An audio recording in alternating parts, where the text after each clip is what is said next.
next to him. He started to feel bad for the hurtful words he had said. In the next moment, he noticed something big and dark moving outside their car, just as Imani turned to him with an angry look on her face. Then it all happened too fast to fully understand. Sounds were overwhelming, but he couldn't quite hear them. There were bursts of light and dark. He felt pain and then nothingness. A while later, Tyson found himself lying in tall grass, cold water soaking his clothes. Pain rushed back, reminding him that she was gone. "No, no, no!" Tyson shot up from his pillow, gasping for air as the familiar nightmare pulled him awake, just like many times in the past 5 years. He felt a ghostly pain that reminded him of the time he spent in the hospital recovering from his injuries, endless hours fighting through pain to regain his strength. When he could finally use his hands, move his arms, stand on his feet, and hold himself up, he pushed himself hard to mask his sadness with physical pain. He shed the extra weight he was carrying. It felt like layers were falling away as he searched for a reason to keep going. He was becoming a new person, but what was the point? His weakness slowly turned into strength, yet he still pushed himself harder.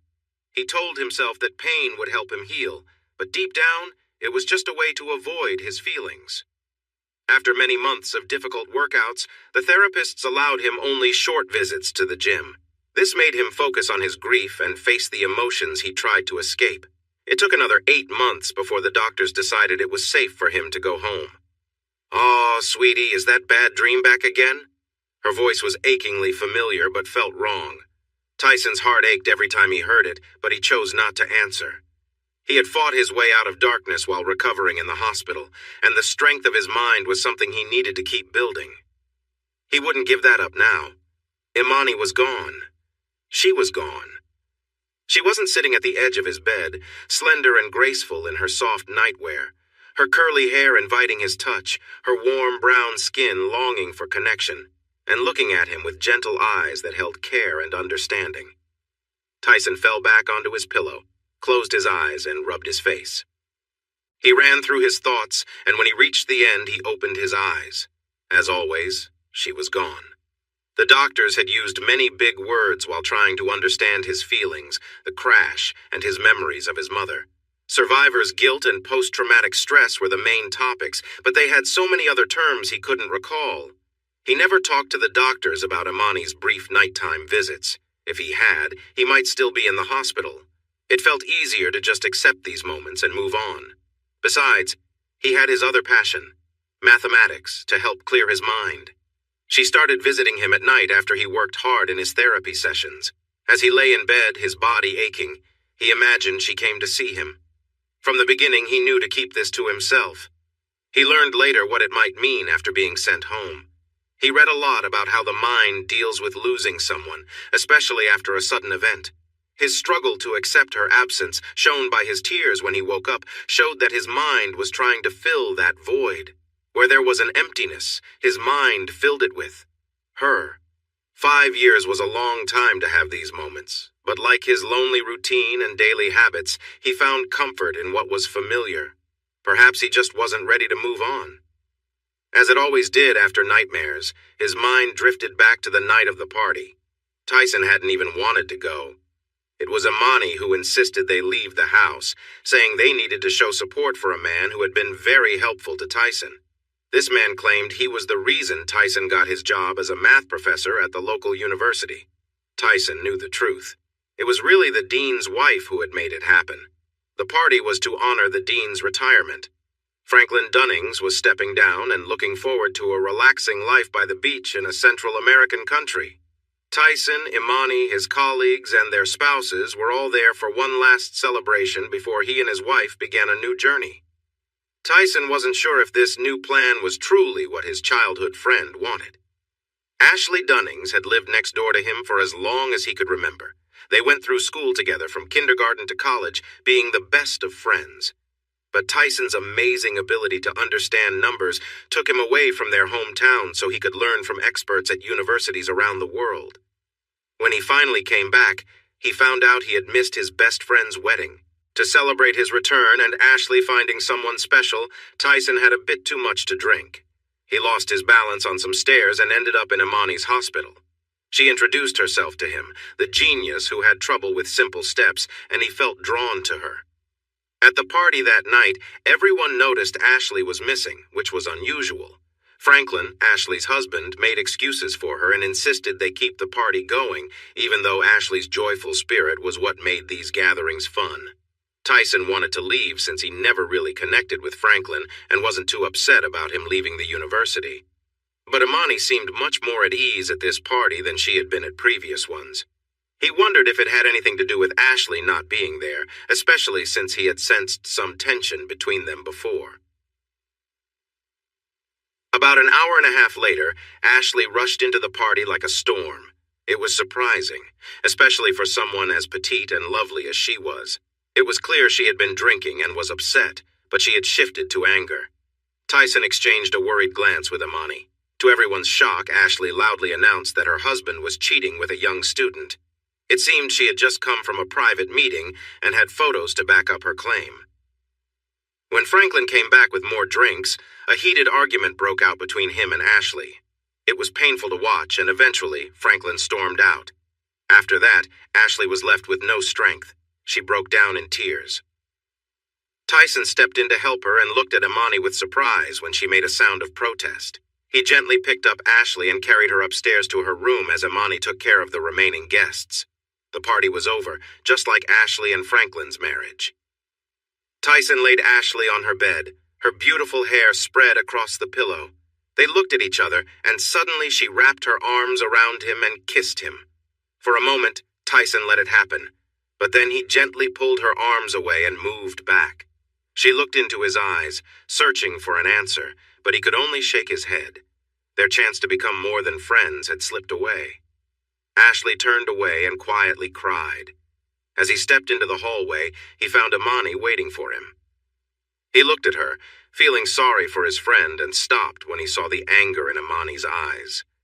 She handed him a tissue, pointing at his mouth. He wiped his lips and noticed the lipstick stain. "She's drunk." "But you're not. I'm leaving," Imani snapped and turned to walk away, heading downstairs and out the front door. He hurried to keep up with her, worried that her words meant more than they seemed. As he drove them home, he felt her gaze on him. "She surprised me," he said quietly. Silence filled the car. His anger began to rise. He hadn't done anything wrong. He was only trying to help someone in distress. Yes, she was a friend, someone who might have become more in another time, but that never happened. "What did you expect me to do, abandon a friend when she needed help?" he said, raising his voice. "Just a friend. The lipstick tells a different story," Imani shot back. "I told you she surprised me. Her marriage just fell apart and she was hurting. She needed someone to help her feel better." "Of course that had to be you," Imani yelled. He took a deep breath, trying to calm his rising anger. "What do you have against Ashley?" "I don't know. Maybe it's because she wants the man who promised to be my loyal husband," she replied sharply. "A promise I've never broken and never will," he retorted. As he sped along the winding country road toward home, he noticed Imani trying to steady her breathing. "I see how she looks at you at the faculty parties," she said quietly, but with clear bitterness. She really should know when to stop. At that moment, he felt as if he didn't know the woman sitting next to him, the woman who had captured his heart on the day they met in the hospital, the woman he had promised to stay loyal to for life. Though their journey had not always been easy, they had celebrated many years together, her recent milestone birthday being just a month prior. He had liked the idea of enjoying their golden years together. As he stared out at the familiar road ahead, he wondered if he truly understood her. He thought back to the gatherings they had attended at the hospital and among her friends. Imani was well liked and respected at work. Still, there were moments when he had felt insecure as he watched her charm others. He fought those feelings, since she always made a point to connect with him during those events and would give him a quick kiss in front of everyone. He couldn't understand her anger towards Ashley during those times, but he had never confronted her like this. His mouth started moving before he even realized what he was saying. "The difference is, I don't treat Ashley the way you treat Devin, Doctor." Wilson was the head surgeon at the hospital. He was tall, fit, handsome, smart, and single, though he was actually a divorcee. It seemed there was something he struggled with.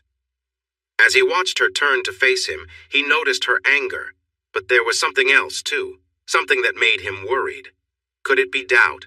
Or maybe guilt? Then suddenly they were reminded of a past moment. "No!" Tyson shouted, pressing his hands against his eyes to block out his memories. It was time to get going. Start the day and stick to the routine. There was peace in following patterns. Christy Taylor was having a tough day, and Fridays were supposed to be better. She frowned, and everyone around her noticed. She knew she was attractive. While good looks were partly due to genetics, she worked hard to enhance her beauty. She used the right skincare products to keep her skin smooth. She ate healthily to stay fit, and went to the gym to keep her body in shape. She also visited the salon weekly to keep her long blonde hair shiny and her nails painted in the newest colors. Her friends believed she should pursue modeling because she had the looks and height. But that wasn't what she wanted. She glanced at her nails and admired the deep red polish, then her attention shifted to the glittering diamonds on her engagement ring. Once, this ring made her excited, but today, it brought her no feelings at all. Her fiancé, Blake Carlington, was handsome and well-off, but after 8 months together, she realized there was no magic between them. They didn't share any spark. Recently, she had slipped into a low mood. The things that used to make her happy felt empty now. She maintained her looks and kept up with fashion, but even shopping no longer excited her. She wasn't just a pretty face. Christy had brains too and was doing well in most of her classes, once hoping to graduate at the top of her class. Now, she was called in to see Professor Haley, her math teacher, because her grade was dropping. She needed that math credit to move to the next year, but even the worry about falling behind left her feeling numb. The boredom she felt was draining the importance from everything in her life. She needed to stay professional. Christy knocked on the office door and heard a voice invite her in. She entered to find a messy room filled with papers. If you looked at George Haley's office, you might think he was stuck in the past and didn't want to use the internet. That was somewhat true for his personal work. He liked working with paper for his math experiments, but for his regular work with students, the university made him use online methods. Still, he tried to use paper whenever he could. She saw a short, stout man with wild white hair and a bushy mustache sitting at his desk.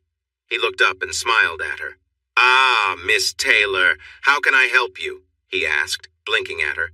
She twirled a piece of her blonde hair as she replied, "You wanted to talk to me about my grades." The professor nodded and pinched the bridge of his nose.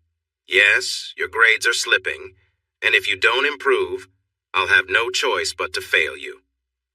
"Is there a test I can take to boost my grade?" she asked, hopefully. He looked at her seriously.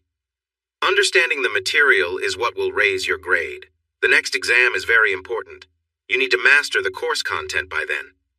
She frowned, knowing she had been struggling with the last few chapters. "I need a tutor." "Yes, I was just going to suggest that," Haley said with excitement. "I know a well-respected man who is a true expert in mathematics and a natural teacher. If you want to learn the material quickly, you will need someone like him." Christy looked at the professor carefully. "Is he at the university?" A sad look crossed his face for a moment. "Not anymore, no. He retired early." He focused his eyes on Christy. "I want to stress how important it is that you avoid failing my course. You need to persuade him to tutor you." He seemed deep in thought. Then a small smile appeared. "I'll write you a letter of introduction that should help, but you must convince him." He took a piece of paper and started writing the letter. "What made him retire early if he's such a good teacher?" Christy asked, genuinely curious. The mystery about this genius was lifting her spirits. Haley folded the letter and sealed it in an envelope. He wrote something quickly on the outside and handed it to her. Christy's eyes widened when she saw the name on it. Tyson Kane, the man who stopped the terrorists? "Stop! Don't bring that up with him or remind him of his part in it. He lost his wife that night and doesn't need to hear it again." He pointed to a photo on the wall of a strong, bearded man in a suit with his arm around a lovely woman with curly hair. "All Tyson should focus on is his joy of teaching. The letter will help you meet him, but you must show him why he should take you as a student." Christy gave the professor a surprised and upset look while he stared back at her, puzzled. "Are you saying I need to offer him something in return?" "What? No!" Haley replied sharply, leaving Christy even more confused. Show him that you want to make something of your life. Prove that you deserve his time. He doesn't respect those who just float through life without trying to contribute. Show him your ambition. If you do that, he'll be willing to teach you, and then you'll succeed in my class. Christy glanced nervously at the envelope, beginning to understand how important this was. Go see him tomorrow. Do you have plans for Saturday morning? He asked, and she shook her head. Thank you, Professor Haley, she said, nodding as she left the office. She headed to the library, determined to learn all she could about Mr. Kane. This was a chance she couldn't afford to blow. George Haley sank into his comfortable chair as the young woman left. He stared at the door, battling with the lie he had written in the letter to his friend, Tyson. He tried to push aside his doubts, believing the small lie was okay if it helped break through the wall Tyson had built around himself. It was a shame for someone as brilliant as Tyson to isolate himself at 58. What young Miss Taylor didn't know was that while Tyson disliked those who wandered through life, he was starting to become one himself. That explained his own view of himself. If George had been religious, he would have prayed for Christy to help Tyson reconnect with the world. He smiled at the thought. It was nice that the young woman resembled Ashley from years ago. But his smile faded as he thought about the woman who vanished during the dean's retirement party. For a time, everyone thought Franklin had done something terrible to her. Then news came out that she had left the country the next day. Much of the money from their joint account was gone, and a law firm in New York contacted Franklin about divorce papers. The man was in a hurry to sign the papers, and soon after, he sold the house and vanished into the forests of Central America. Now, Tyson felt the loss of his best friend, just like he felt the absence of his wife. George tried to help, but he just couldn't reach him. Maybe he needed a softer touch. Miss Taylor had plenty of that. Tyson stood barefoot on the grass in his backyard, near a small patio table and chairs he rarely used. He had a morning routine, but that was about it. He took off his big towel robe and draped it over one of the chairs. He walked over to the lake, standing on the sandy edge of his property. He was close to the neighbors, but so far nobody complained about him swimming without clothes or sunbathing the same way. He never looked around to see if anyone was watching, and he didn't mind. He stepped into the cool water and walked until he could dive in. The water was brisk, but he pushed through the chill until he found a smooth rhythm and warmed up his muscles. With little body fat, he had to keep moving, or he would sink. As he did every day, he swam straight out from his home until he felt tired. That was his sign to turn back. If he made it home, he would have a good workout and improve his stamina. If he didn't, at least he had tried, and the lake would take him. Would today be that day? 3 miles south of the university town was a beautiful lake surrounded by thick forest. Along the northern edge, there was a 3-mile stretch of road with 20 small houses placed where it was safe to build. The rest of the shoreline was steep granite rising above the water. The northern part sloped gently with sand before dropping into deeper water. These homes were once connected to town by a narrow, winding road that no longer allowed cars. Christy drove her white Mercedes-Benz along the freshly paved road built just 4 years ago. It connected the eastern side of town to the lakefront road. From her research, she discovered the sad story behind how Tyson Kane's car ended up on the tracks just as a train approached the old crossing. 2 high school students who faced harsh bullying made a plan to get back at their town, which they felt had let them down. One was the son of a railroad worker, and the other was the son of a construction manager. They managed to take an old train engine and link it to a flatbed car filled with things they had made. They drove the train along an abandoned line that went through the countryside and towards the center of town. They intended to crash the train in the town's main area to cause destruction. Instead, they collided with Tyson's car, splitting it apart. Tyson was thrown from the driver's seat and landed in a ditch as the car went under the train. The train derailed a little further down the tracks. Sadly, Tyson's wife and the 2 young men lost their lives, but the explosives did not go off. Because it was a quiet area with few people around, no one saw the accident or knew it had happened. 2 hours after the crash, the students' manifesto was automatically posted on social media, explaining their actions. The town's police were quickly alerted, and 3 patrol cars were sent to investigate.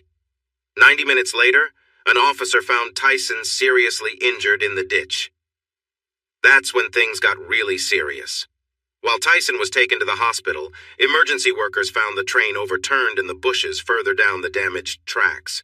The young men's bodies were mostly whole, but Tyson was in bad shape. A bomb squad was called in to carefully remove the explosives. Christie read that GRT Corporation, which owned the local freight railroad, faced a lot of backlash in court and from the public, leading them to make significant reparations to Mr. Kane and to the town. GRT quickly started a project to take out the tracks from the old line. They removed the rusty rails and wooden ties. Then road crews came in to smooth out the ground and laid down a nice 6-foot-wide asphalt path from the accident site to the edge of town. However, they did not remove the tracks that ran through the main part of town.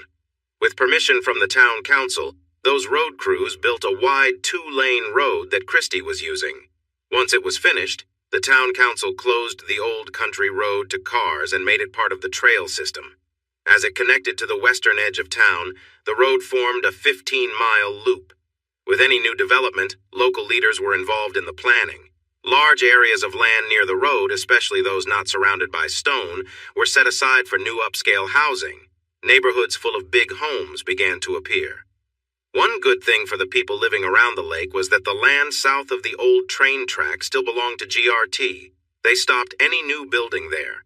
The rules for those who owned lakefront property meant their homes would stay unchanged, so no new houses would be built on the lake.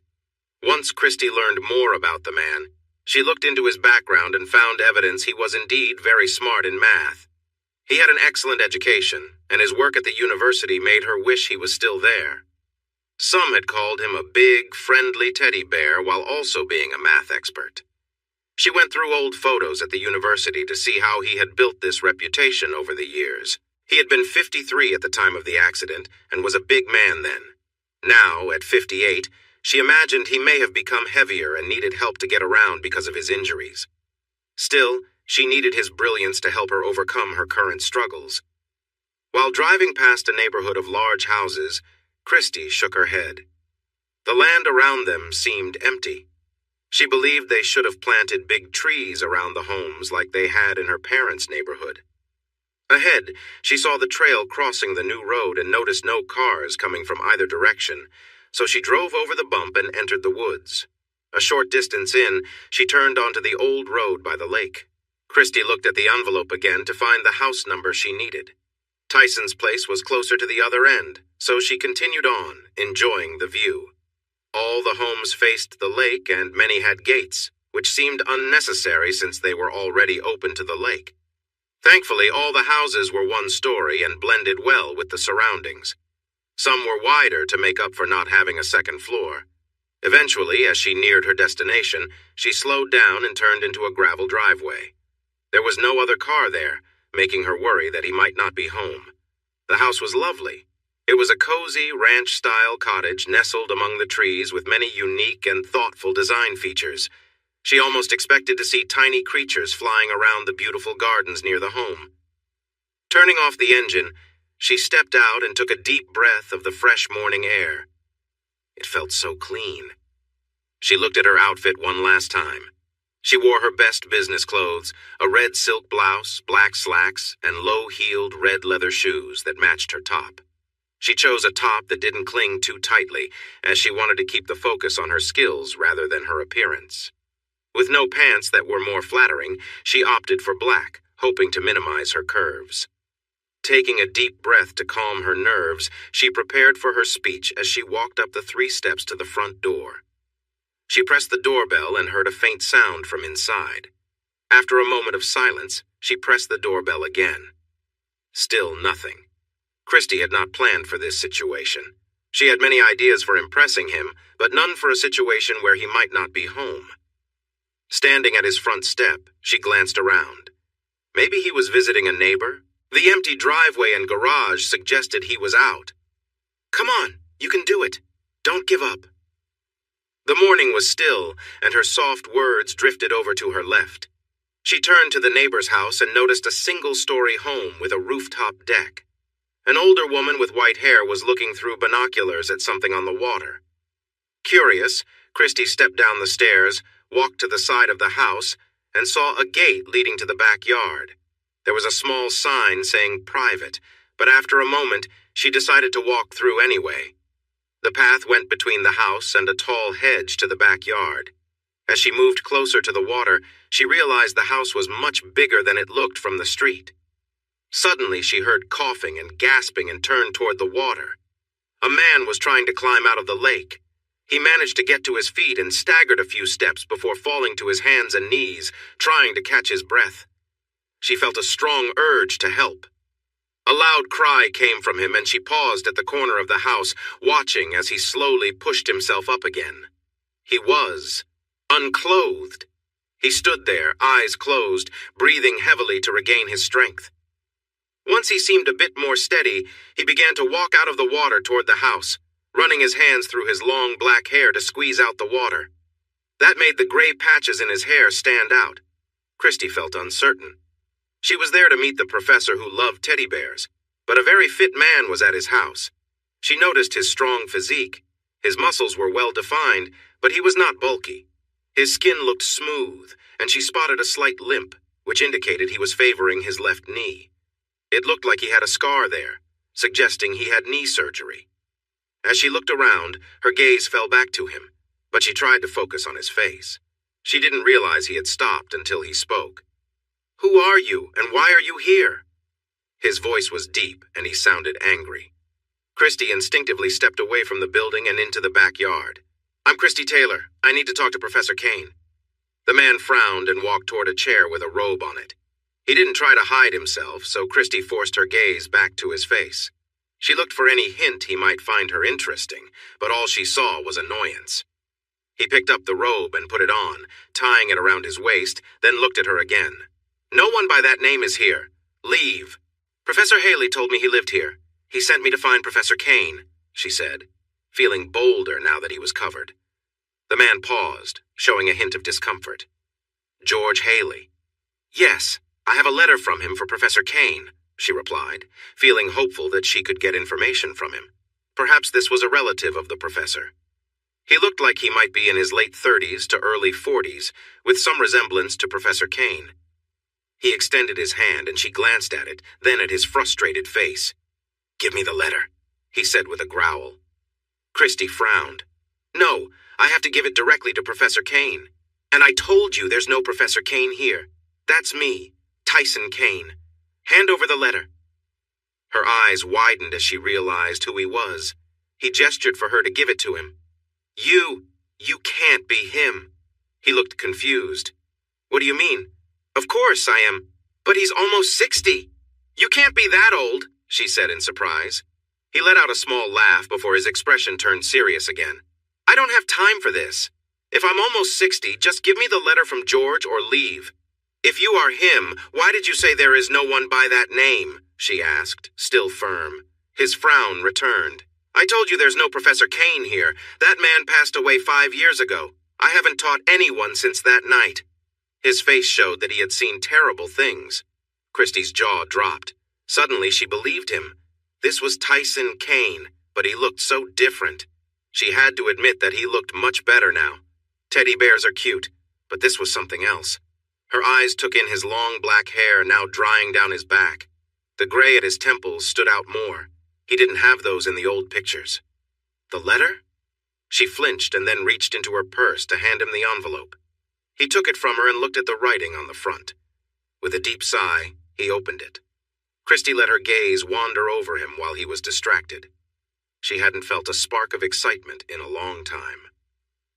Tyson unfolded the letter slowly. The handwriting was definitely George's. He read the hurried note. "Dear Tyson, I hope you are well. The woman in front of you is Miss Christy Taylor. She's in my class and her grades have dropped suddenly. She is very bright, so this change is strange and I'm unsure why. You might wonder why this matters to you. I would appreciate it if you could find some time to help her understand what's wrong and guide her in the right direction. I find myself in a tough spot, as I owe her father a fair amount of money after losing a poker game at his home. He said he would accept help for her instead of cash. I wouldn't directly influence her grades, but tutoring is my only option. I cannot show favoritism to my students, and I doubt anyone but you could help her improve so quickly. Please don't mention the gambling debts to Miss Taylor. I want her to believe her success is entirely due to her own hard work. Thank you for considering this. Your friend George." He sighed again, feeling tight in his chest. He really didn't want to help, but he couldn't say no to George. He was the only friend who still visited, even though Tyson was a terrible host. That was Imani's strength. He folded the letter and put it back in the envelope, stalling as he tried to think of what to say to the young woman in front of him. "Will you do it?" she asked. He looked into her eyes and felt himself getting ready to nod. Did anyone ever say no to this lovely person? He kept his expression steady. "I haven't even had my breakfast yet. Come on. Please tell me why I should spend my time with you." He walked to the patio doors that led into the living room. When he invited the lovely blonde to sit, he noticed she was looking around with joy. It made him look around too, but all he saw were reminders of those who were no longer with him, which brought his mood down.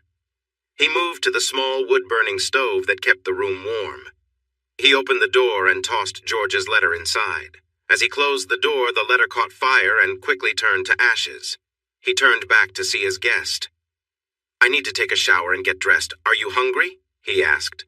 She shook her head. "No, but I would love some espresso or coffee if you're making it." He frowned and pointed to the machines in the kitchen.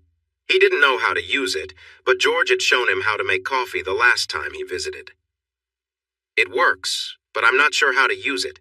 If you know, feel free to help yourself." Tyson walked away without checking if she needed anything. He closed his bedroom door and entered the bathroom to put his robe in the laundry basket. He took a quick shower, shaved, and put on tan shorts and a black t-shirt. He rubbed a bit of unscented lotion on his aching left knee. Taking a deep breath, he opened his door and returned to the living room.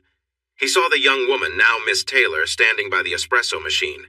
It was making sounds, so he figured she knew what she was doing. She turned and smiled at him, and he felt a strange sense of familiarity. "This machine is great, much better than the one at my parents' house," she exclaimed. His feeling of familiarity faded with her excitement. "I'm more of a plain black coffee person, but Imani loved her espresso," he replied without much interest. She smiled kindly, prompting him to head to the fridge to prepare breakfast. He took out 2 eggs, some yogurt, spinach, and a few small tomatoes. While he scrambled the eggs, he glanced over at her busy with the espresso machine. She was making 2 small cups. "These beans are really good," she said happily. He nodded slightly. "George brought them." She nodded back and finished making the espresso. "When I arrived, I didn't see a car outside. I thought you might have gone into town." "I don't drive," he answered straightly. She looked at him carefully. "Because of—" "Yes," he interrupted. She paused at his sudden reply. She slid one of the small cups toward him, and he nodded in thanks. "How do you get groceries?" she asked. He looked at her with some weariness. "They deliver?" He took a sip of the espresso. It was strong and good. He smiled back at her hopeful look, and her face brightened with a big smile. He felt a sense of familiarity, but was still missing the key piece that would help him understand. "You have a lovely home. Is that door for another bedroom?" she asked, pointing to the door next to his bedroom door. "Most of the things in that room used to belong to Imani." "Yes, but it's just a storage space and where I work out." Tyson finished his breakfast and moved it to the small table by the patio doors so he could look out at the lake while he ate. Of course, Miss Taylor took this as a sign to sit between him and the doors, blocking his view. Her smile made him feel a bit annoyed. He didn't like the pressure he was feeling. "Did George tell you I won't teach those who aren't serious?" he said, instantly regretting being so direct. "Yes, Professor Haley was very clear that I need to prove I'm worthy of your time," she replied calmly. "And?" Miss Taylor went on with her points while Tyson listened quietly, finishing his breakfast. He found himself nodding in approval as she shared impressive thoughts, and each time he did, she sat a bit taller, her smile brightening with each piece of encouragement. When she mentioned her grades slipping, he recalled George's words about the mystery. He found it puzzling that someone with so many opportunities would let her grades fall and not try to fix it. "Why?" he asked bluntly. Her smile faltered as she processed what she thought was a clear explanation. "No. Why are your grades slipping?" he clarified. He saw her pause for a moment, then she seemed to realize something. My other classes feel easy. I understand the material well, but this class is different. I need to work harder here. And you haven't worked harder because... Her eyes met his and her smile faded as a brief shadow crossed her face. He recognized that struggle. Think about what you have, he said, and her expression changed. Anger sparked in her eyes. Look, I know I was born into a wealthy family, she started, frustration showing. Tyson shook his head. No, it's an exercise. List the things you're grateful for. She blinked, taken aback. Am I under some kind of evaluation? She asked, realizing what he was doing. He gave her a serious look. If I'm going to teach you effectively, I need to see if your challenges are just ideas or if there's more to it. Each situation needs its own way of handling things. He wanted to tell her he was not ready to deal with someone else's problems, but he kept quiet. She looked at him with wide eyes and went back to thinking about what she had, as he called it. Those are just ideas, he explained, and she shot him an annoyed look. Clearing her throat, she said, I'm thankful for my family. I'm thankful for my friends. I'm thankful for my fiancé. I'm thankful for studying at this university. I'm thankful for... Wait, you just named the most important things that can make you happy. People. Which one isn't true? She made a noise of anger, but he ignored it and continued. Your parents. Is your dad pushing you to do something you don't want? Is your mom too critical about your choices? He asked. No, they've been nothing but supportive, she replied, but he noticed something change in her face. So they support something you don't agree with. Let's move on, he said, and her anger grew. He didn't care. He felt he had nothing to lose. He understood why George wouldn't change her score. Tyson was also protecting his integrity as a teacher, even though he didn't want to go back to that job. Your friends, do you have anyone in your group you don't trust? Could someone be against you? He asked. Again, no. I don't keep toxic people close, she snapped. He nodded. Then it must be your fiancé. Does he fall short in some way? Is he too pushy? Not pushy enough? Has he hurt you? He would never, she gasped, her eyes wide. She looked at Tyson as if he was dangerous. But he doesn't excite you? Tyson took a guess, sensing her hesitation. Miss Taylor stood up and walked around the table. He sensed a slap coming, but accepted it. He had felt worse pain before. Christy rushed out of the house and sank into the driver's seat of her car before the tears started. She wasn't sure why she was crying. She told herself it was his rude behavior, but she knew that wasn't the whole truth. He had been right, and she couldn't handle it. She took a moment to breathe and gradually held back her tears until they stopped. She couldn't give up.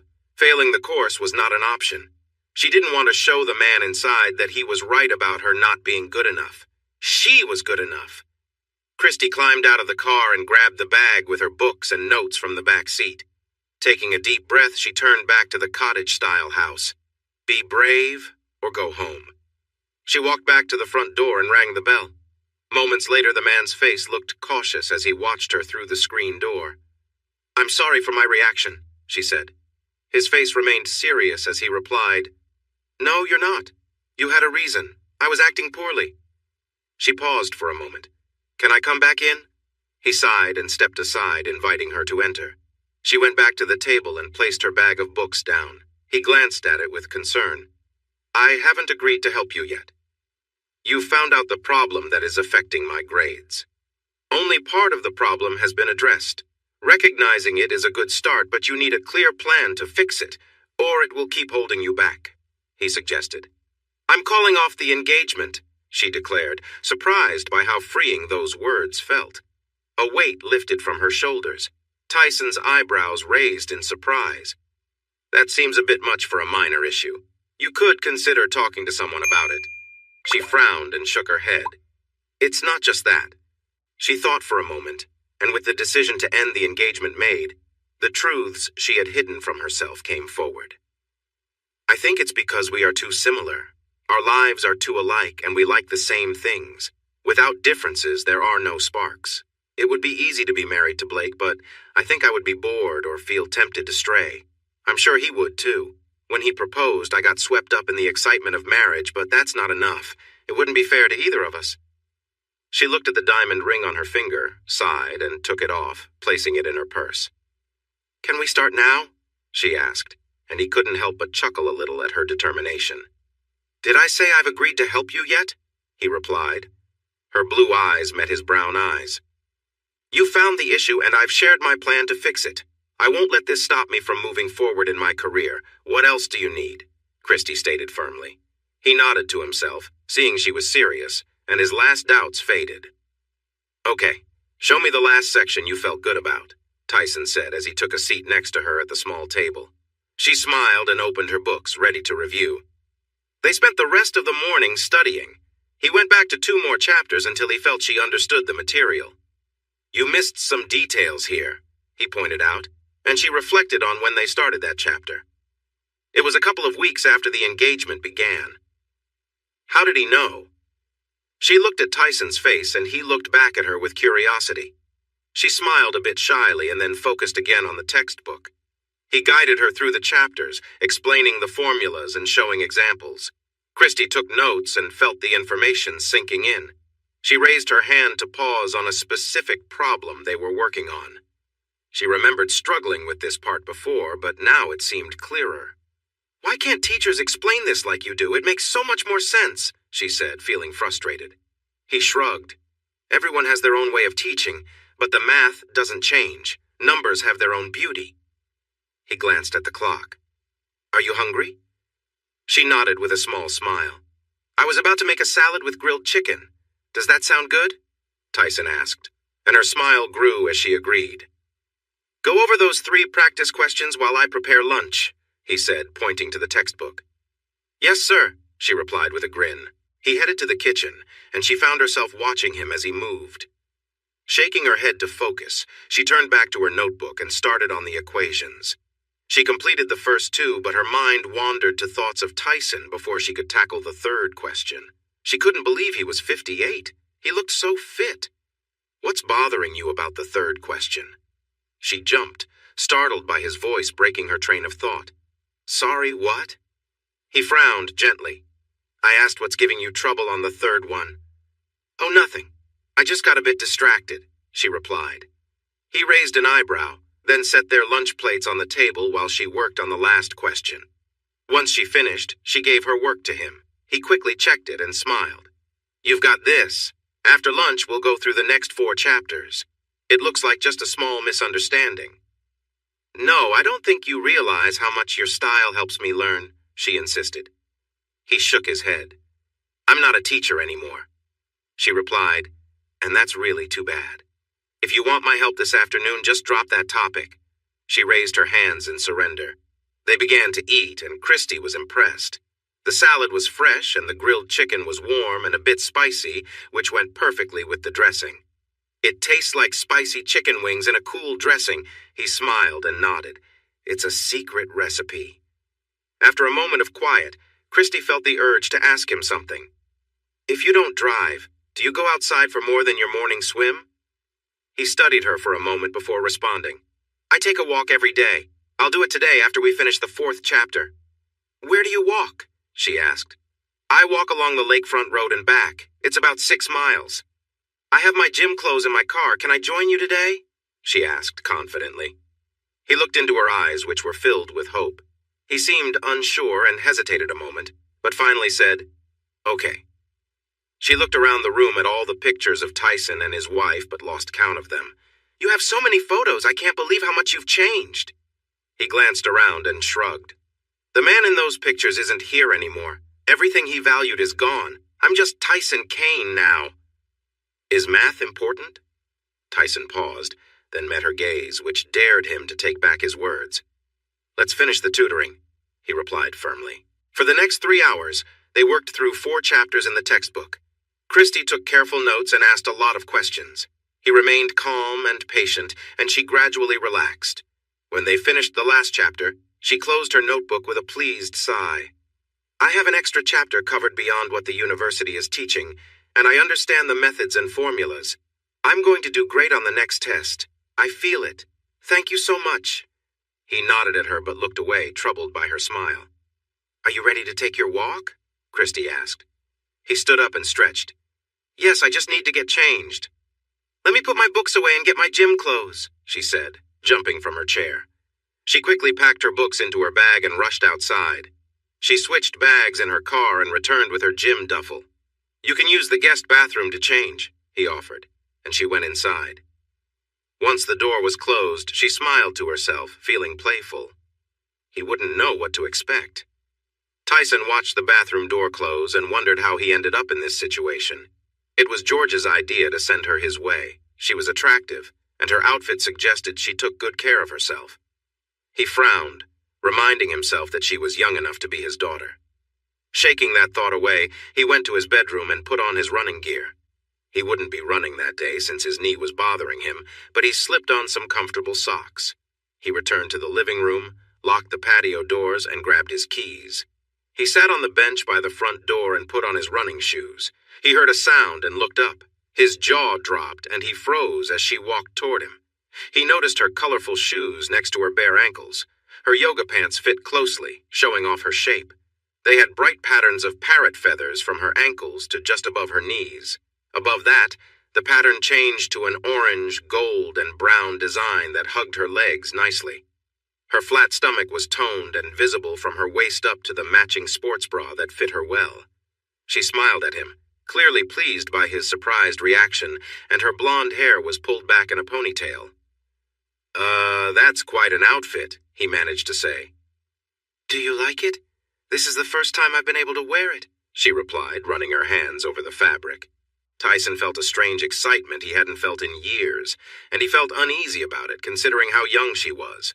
"Yes, I mean, it looks nice. We should go," Tyson said, stumbling over his words as he tried to look elsewhere. She stepped outside with a satisfied smile, and he couldn't help but glance at her as she walked away. He noticed his own breathing change when he saw her walk.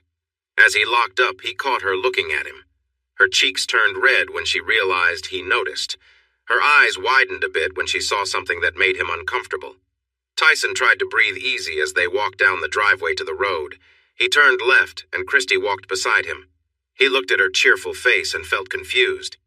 "This probably isn't as good a workout as the gym, plus you'd be showing off your new outfit to a younger crowd."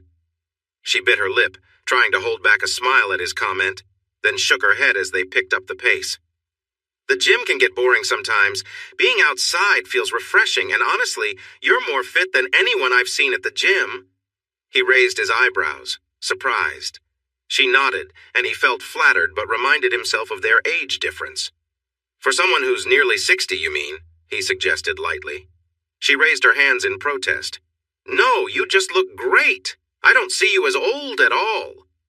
They continued walking in silence as he thought about what she said. He appreciated the compliment, but it also reminded him of the difference in their lives. They reached the end of the road where it used to lead to the town. They passed the place where the train tracks used to be. Tyson took a moment to think about how strange that night was. He could almost say it was a twist of fate, but he knew the facts showed it really happened. "Is this the spot?" Christy asked softly, glancing at him. He started to walk away from the crossing, heading east along the road, and she followed him.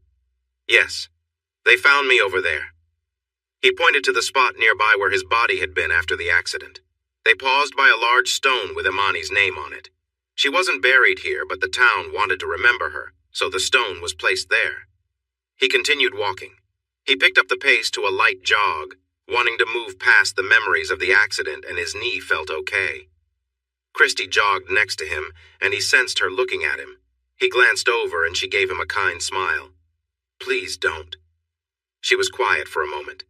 "Sorry." They kept jogging until he had to slow down because of the pain in his knee. "What's wrong with your knee?" she asked. "It needs to be fixed," he replied. "I hear that's a pretty simple surgery these days," she said. He nodded but did not reply. It wasn't the operation that bothered him, it was the thought of the trip to the hospital that made him feel uneasy. A therapist he spoke to said he could overcome that fear with help, but he hadn't gone back since he'd left. His life felt like it was on pause. "I could give you a ride if you want." "No, I don't. Drive or ride in cars," he said firmly. She fell silent again, and he tried not to look to see her reaction, but he finally glanced at her. It wasn't disappointment, it was pity, which felt worse. "Don't! I don't want your pity. I don't need it," he said sharply, though his voice wavered, showing his real feelings. He felt quiet. They walked along the road lined with trees, enjoying the peace of nature. "I guess if you had to choose your surroundings, you picked a nice place," Christy said calmly. He shot her an annoyed look, but she kept her gaze steady, challenging him to argue. He opened his mouth, but no words came out. He tried to pick up his pace, but after a couple of steps he had to slow down again. His knee wouldn't cooperate. She stayed beside him, matching his pace, until they reached the end of the lakeside road and turned to head back along the water. Christy looked at the houses along the way with interest.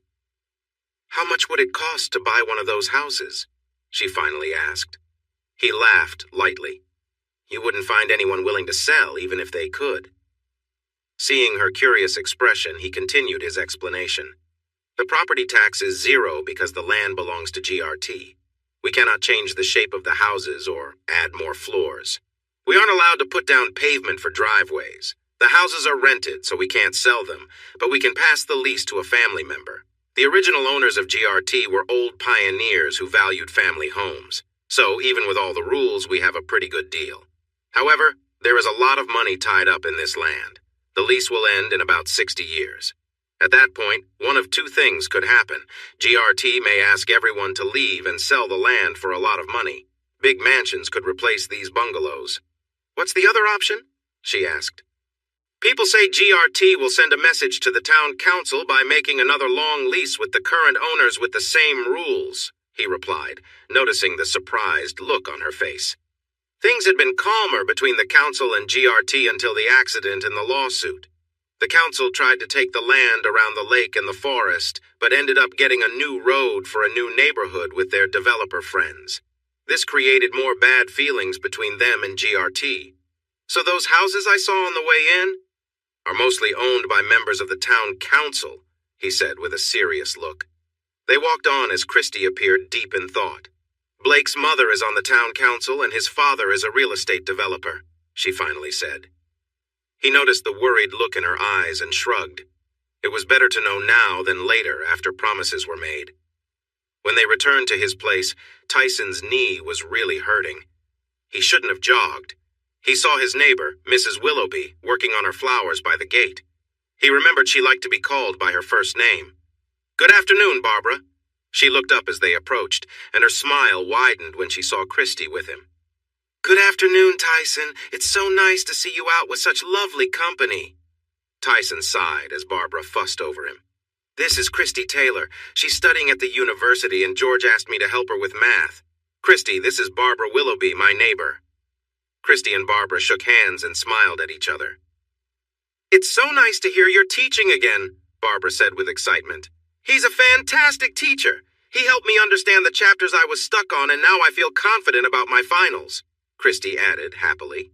Tyson looked at both women with mild annoyance as they beamed at him. "I'm not going back to teaching. This is just a one-time thing," as a favor for George.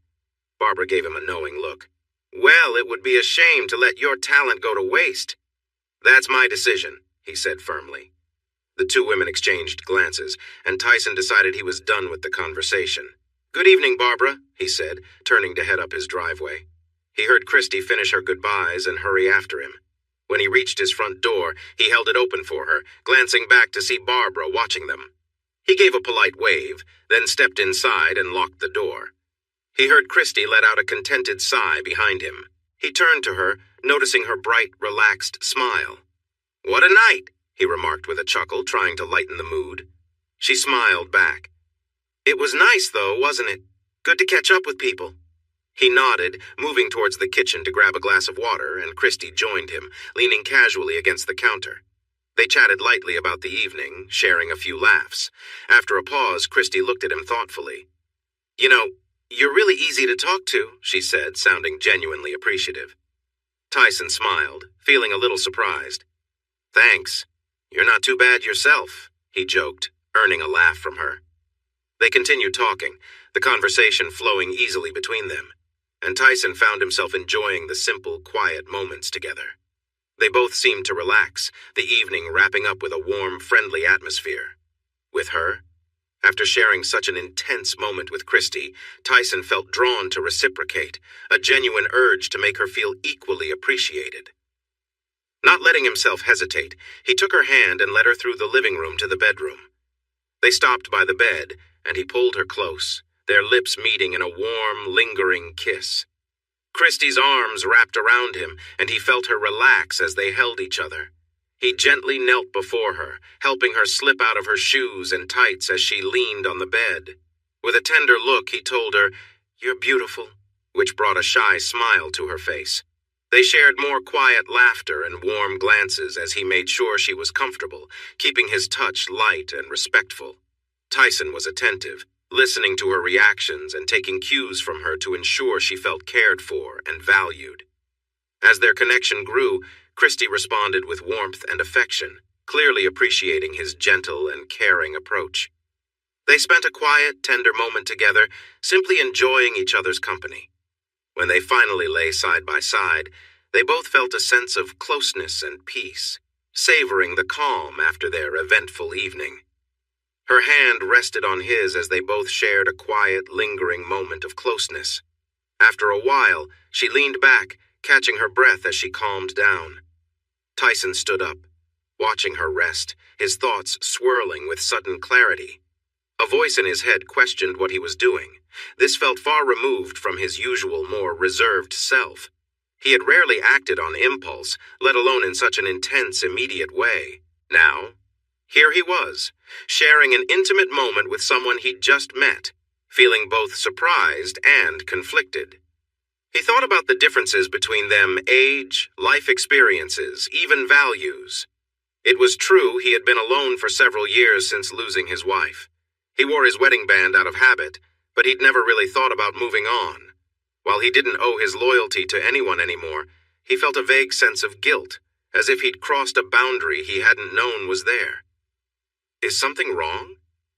He glanced over at her, noticing her warm, curious gaze as she rested on her elbows. He hesitated, unsure how to put his mixed feelings into words. I'm not sure why I acted this way," he admitted, feeling a bit lost in the moment. She gave him a reassuring smile. "Sometimes it's just about two people connecting without any expectations," she replied gently. "You think I'm interesting, and I think the same about you." Tyson nodded, somewhat comforted by her calm outlook. She didn't seem to expect anything more than what they'd shared: a brief connection, a moment without strings attached. Despite his conflicting thoughts, her words gave him a bit of peace. Trying to clear his mind, Tyson excused himself and headed to the bathroom to freshen up. He let the water run, hoping it would wash away his doubts. After a moment, he felt her hand on his shoulder, giving him a soft, understanding look.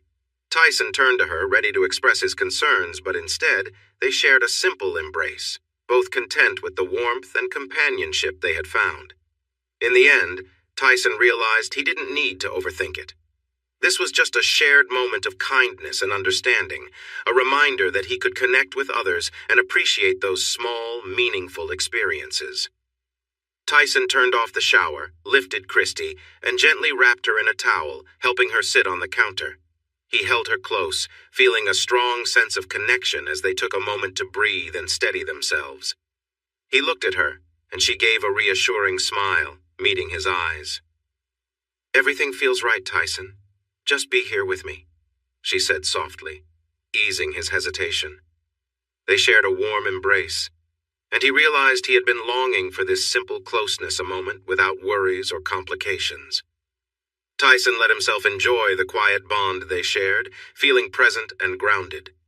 Christie's gaze was steady, full of warmth and understanding. She seemed to share his feelings, and together they experienced a deep sense of peace. Tyson found himself thankful for this connection, appreciating the comfort and acceptance they offered each other. In the silence that followed, they both smiled, feeling refreshed and content. The moment was calm and honest, a shared experience that left them both with a feeling of gratitude and ease.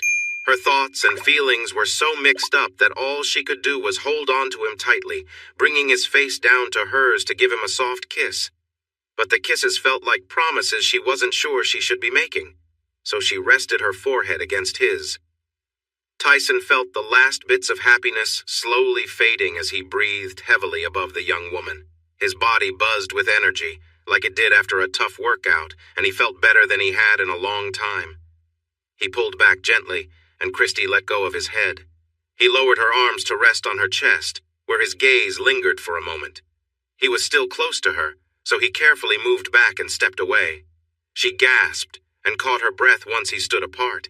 He saw her face looked a bit swollen. He hoped he hadn't hurt her too much. She seemed dazed, so he carefully shifted to lift her into his arms. She sighed as her face rested against his shoulder.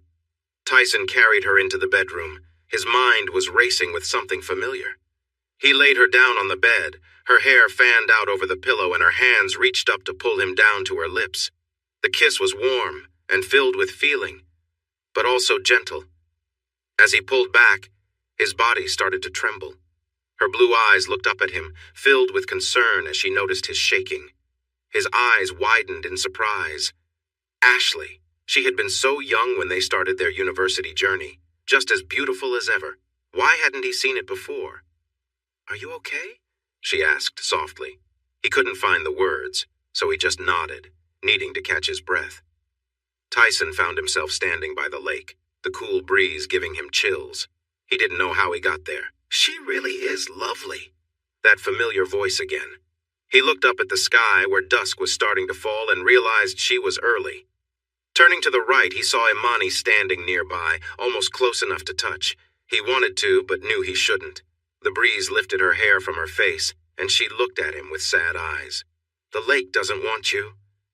He stepped back, her words feeling harsh. "The woman inside does?" He blinked in confusion, then turned his eyes toward the glass doors. Inside, wrapped in a comforter, was Christy. "What do—" He looked back at Imani, but she was gone. The fact that he had tried to speak to her shook him more than he wanted to admit. He shivered again and turned away from the dark waters. His legs moved him across the yard to the house, and his hands opened the door to lead him inside. Worried blue eyes met his brown ones. He felt the urge to share his thoughts and gave in. "She said the lake doesn't want me." Christy's gentle hands rested on his chest, feeling the coolness of his skin. She opened the comforter and pulled him close, sharing her warmth. They stood facing each other. "Who said that?" Christy asked. He looked into her eyes and saw kindness. He hesitated to answer, but deep down he felt that everything would be all right. "Imani." As she listened, a small smile appeared on her lips. "Smart lady. Can you tell me about her?" she asked, guiding him to the couch beside the little wood stove. He added another log to the fire and settled back under the quilt with Christy. He felt lighter and more at ease. He was ready to talk, and Christy listened. Tyson Kane felt like a changed man. That might be a bit much to say, but he felt like a man with a new knee that was finally starting to feel better. Without the constant ache, he sensed a new beginning. It didn't hurt that he enjoyed the company of a lovely young woman a few times a week. Christy Taylor had a busy life with her classes and a part-time job. Whenever she had some free moments, she'd visit him at his cottage by the lake. They had spent a lot of time together since that unexpected day last year when she had surprised him in his backyard. In one day, she transformed from a stranger to a friend and confidant. For someone so young, she had a powerful presence. She encouraged him to share things he had kept hidden, including the fact that he sometimes saw his late wife at night. After he confided this to her, the visits from Imani had become less frequent, though they hadn't completely stopped. Christy reassured him that it was okay to talk about it. She believed it might mean he had some feelings to work through regarding his wife, especially since their separation had been abrupt and during a disagreement. This made sense to him. If she had suggested anything strange or supernatural, he would have pushed it away. Tyson chuckled to himself. He could hardly believe he would turn away someone like Christy, who brought light into his life. She had shown him new ways of connecting, but he noted that her favorite moments were simple yet meaningful, sharing laughs in cozy spaces. Catching himself lost in thought, he shifted his focus to more everyday matters. He turned into his driveway after a walk along the lake, heading straight to his backyard and stopping at the water's edge. He realized how much he valued Christy's company. He understood that he had become quite withdrawn during the 5 years after the accident. A 59-year-old man and a 22-year-old woman didn't have much in common at first, but they found comfort in sharing their thoughts about current events, even if they often disagreed. He was learning to truly listen to her and understand her words, while she was also trying to understand him better. They would talk about their daily lives. She shared stories about hers, while his routine remained mostly the same day after day. Last year, Christy began helping him improve his living space with small changes he could accept. Over a month, he noticed that she had started putting photos of them in some of the frames around his house. The original pictures showed him and Imani, or just Imani. Christy kept some of his favorite pictures of Imani, but moved them around.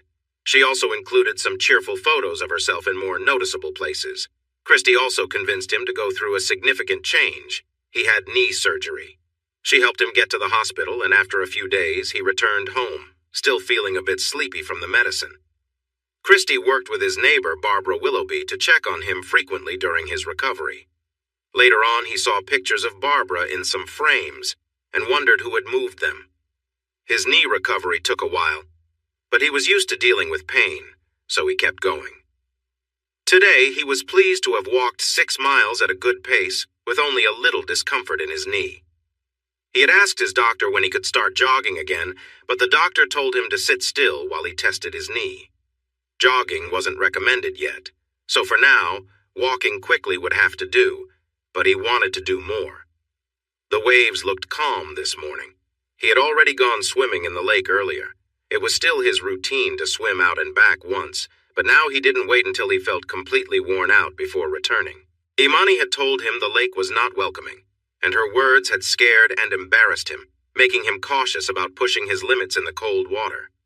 Now he swam back just as he began to feel tired. He was done risking too much with the lake. With a sigh, he turned away from the beautiful blue water and went inside for a shower and breakfast. After that, he'd do another new thing that Christy encouraged him to try: checking in with his math friends on an online discussion board. It took a few weeks to get past all the surprised messages about him being alive, and then the condolences for his wife's passing before conversations about math could continue. Now he had a few regular friends he stayed in touch with. It wasn't the kind of lively chat most people loved, but he found it enjoyable. He had actually picked up a few good ideas that he was thinking about. He smiled as he walked in. He had a regular morning routine to keep up. Christy Taylor was having another moment of clarity. She was sitting in her car in the coffee shop parking lot, letting her thoughts flow. She had learned to give herself time to think about new ideas and different views. It was another lesson from Tyson. This morning she felt thankful for many things, but not material ones. Tyson had taught her to keep feelings for people separate from things. It made feelings feel more genuine. He never pushed his views on her. It was just how he chose to live, and it made sense to her too. She wasn't looking forward to telling Tyson she would be leaving town. She had a new opportunity in New York City. There, she would finish her studies and start her job with a well-known fashion brand. It felt like a big step forward. She knew Tyson would be happy for her, but also sad about her leaving. She worried about him. He wasn't ready to be on his own and was still trapped by his fears. He couldn't ride in a car and had only managed to sit in hers for a few moments with the door open. She sighed, realizing she needed to find someone to keep him company. That way she could leave feeling less anxious. Barbara was an option, but he found her too pushy, and he was right about that. Barbara was very overbearing. Maybe that was why her own children rarely came by to visit. Christy went through her list of friends, trying to figure out who might spend time with Tyson to help him overcome his fears. Sadly, most of them had steady boyfriends who were uncomfortable with their partners being around someone as attractive as Tyson. She shifted in her seat, thinking about their last date. It would not be easy to find someone new like him. She pushed those thoughts away and returned to her friends. There was Rachel, who had just broken up with Chris, after a rocky relationship filled with ups and downs. Rachel was a bit too dramatic, and Tyson didn't need that. Neither did Chris. But if he took Rachel back, that was on them. Then she thought of Jillian. She wasn't seeing anyone right now. She remembered their talk about Jillian's last boyfriend and her issues with men. Maybe dating someone who reminded her of her father would be too complicated. Jillian thought she would enjoy it, but she realized calling Tyson a special name during an intimate moment might cause problems. So, Jillian stepped back. Miranda was starting to date Vince, but it felt new and uncertain. Christy didn't trust him. He was friends with Blake, and after spending time with Tyson, she saw her ex-fiance for who he really was. She doubted Vince would be any different. Christy thought Miranda and Tyson might be a good fit. Miranda was outgoing and positive, which could help Tyson open up. However, some of Christy's other friends found Miranda a bit too much. In reality, Miranda just struggled with some social situations. Tyson's kind nature could be just what she needed to build her confidence. Miranda was of Mexican descent, born in America. She was shorter than Christy, with beautiful caramel skin, warm brown eyes, and long hair. Miranda often joked about her round figure, feeling it didn't look like her friends. Yet she was fit and had strong legs from her love of cycling. She sometimes joked that Christy got all the attention for her looks.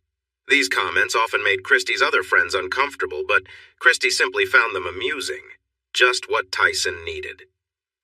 Christy started her car and drove toward her neighborhood, taking a side street just before her home. Miranda lived with her parents in a nice house nearby.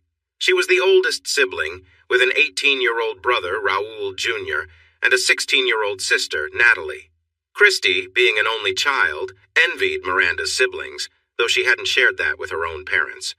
Miranda's dad was a successful stockbroker, and her mom had her own business. Christy heard Miranda mention that Raul just got a new truck for his birthday, and he wanted to take Christy for a drive sometime. Miranda found it hilarious because Raul thought he was quite charming. Parked, she walked up to the door and rang the bell. Moments later, Raul Jr. greeted her with a broad smile. "Good morning, Christy. You look lovely today," he said with a youthful enthusiasm. Christy smiled back, raising an eyebrow. "Good morning, Raul. You should save those compliments for your dates." "Christy, ignore that guy and come back to the kitchen," Miranda called from the other room. Raul looked deep into Christy's blue eyes and bright smile, thinking about her words. She could sense he might be wondering if she thought he was attractive enough to date more than one person. As she walked past the fit young man, she guessed he'd spent many hours at the gym. Perhaps that contributed to his overconfident attitude. She entered the kitchen, aware that Raul was watching her. "Junior, stop staring at my friend! Don't be so immature!" Miranda scolded, drawing Christy's attention. "I'm not! And don't call me Junior!" he retorted. Trying to regain his cool, he added, "Besides, women like it when a guy shows he appreciates them." Christy frowned, shaking her head to indicate he was mistaken, and he looked embarrassed. "I can introduce you to someone who really knows how to treat a woman right," she suggested. Raul's smile returned. "Is this the secret boyfriend you never want to show us? The perfect guy?" Miranda asked, her tone sharper than she intended. Concerned for her friend, Christy turned to Raul. "Can we have a moment alone?" she asked kindly, and he nodded, recognizing that his sister was upset. Miranda took Christy's hand. "Never mind, let's go to my room." Christy followed her upstairs to her cozy room. When Miranda closed the door, her eyes filled with tears.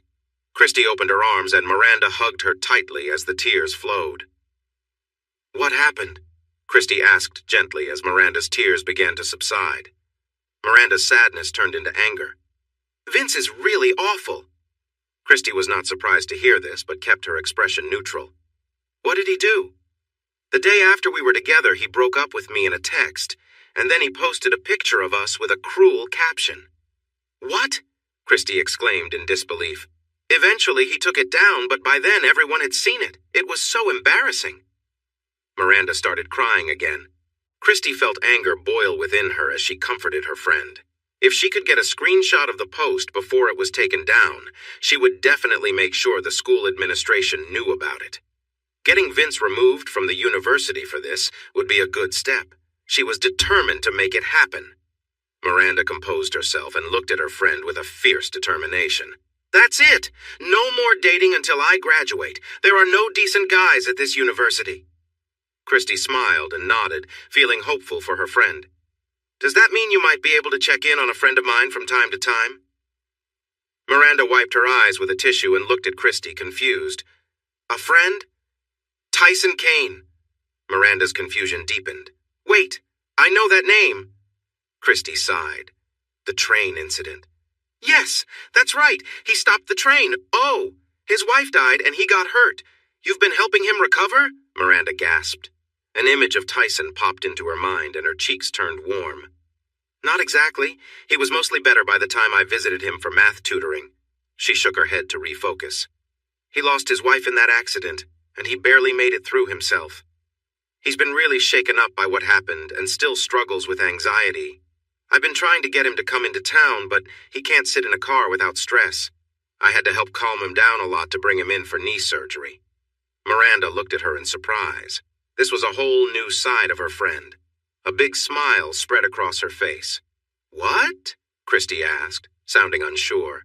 You keep surprising me, Miss Taylor, she giggled. Christy shook her head, confused. Your kindness is really inspiring. Whoa, don't go calling me a hero. I went there to get help with my math work. He's an amazing teacher. In just one day, he cleared up all my problems. I was so thankful. I wanted to do something nice for him in return. He's an all-around great person. Miranda just smiled and nodded with a proud grin. Christy cleared her throat and gave her friend a hopeful look. You know I'm leaving soon. I'd feel a lot better knowing someone would check in on him a few times a week. Get him moving around? Miranda suggested. Christy nodded. He swims in the lake in the morning and takes a long walk afterward. He also works out at home. Miranda looked impressed. So, he knows how important it is to stay active. Christy smiled. Oh, absolutely. Sure, I can help with that. Where is he? Miranda said, and Christy hugged her, excited. Give me your phone and I'll add his details, Christy said. Miranda handed it over while Christy pulled up the information on her phone. He lives by the lake? Lucky guy. How did he end up in such a nice place? Miranda asked, grinning. Christy gave her a tired look. The homes there stay in the family, so he got it from his parents when they passed away. She finished entering Tyson's information into Miranda's phone. Miranda looked a bit sorry for her earlier comment. Christy's phone chimed from a text. She quickly read it. Ah, it's my mom. I was supposed to meet her and my aunt at the club. I have to go. She quickly replied, saying she was almost there. Then she took hold of Miranda's arms and looked into her eyes. I'm really sorry about Vince. He's not the brightest, and he will face his own problems. I also want to thank you for checking on Tyson. Trust me, you won't regret it. He's a great guy. She jumped to her feet and hurried downstairs, needing to get across town in 5 minutes. That was easy when you drive fast. Miranda watched her friend dash away, surprised. She wondered what exciting things were happening in her friend's life. She wasn't jealous of her friend. Well, maybe a little.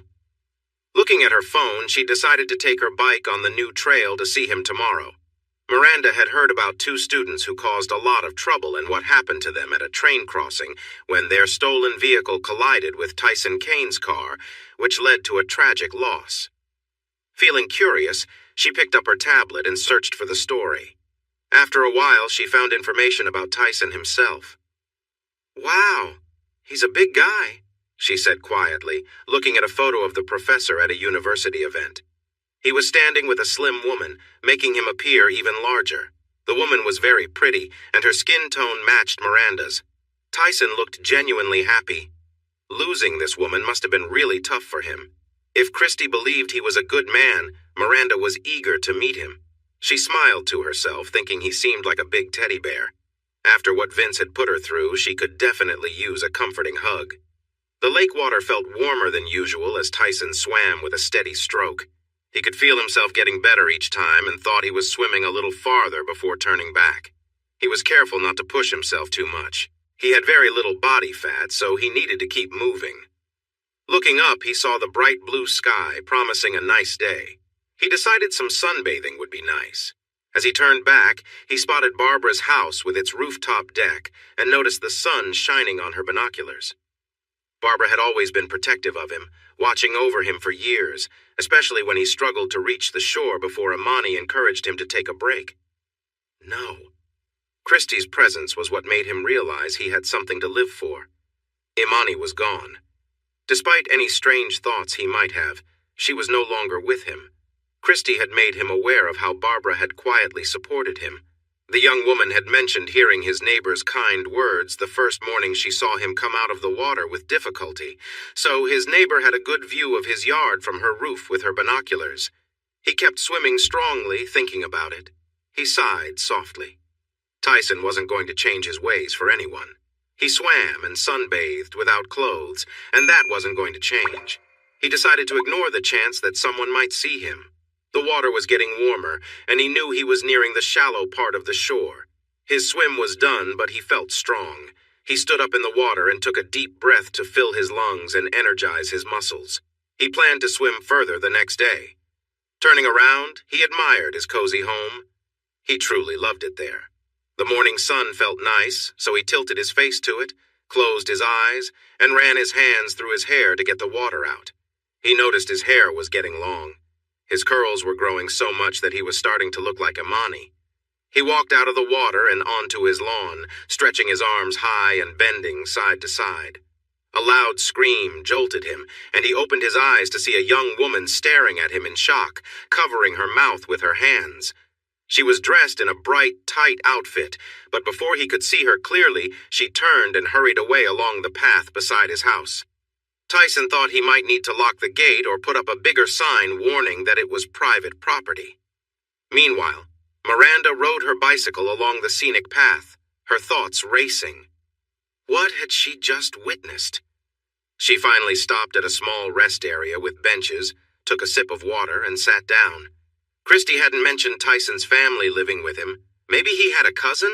She remembered reading that he was an only child, so the handsome man she had just seen could not be a younger brother.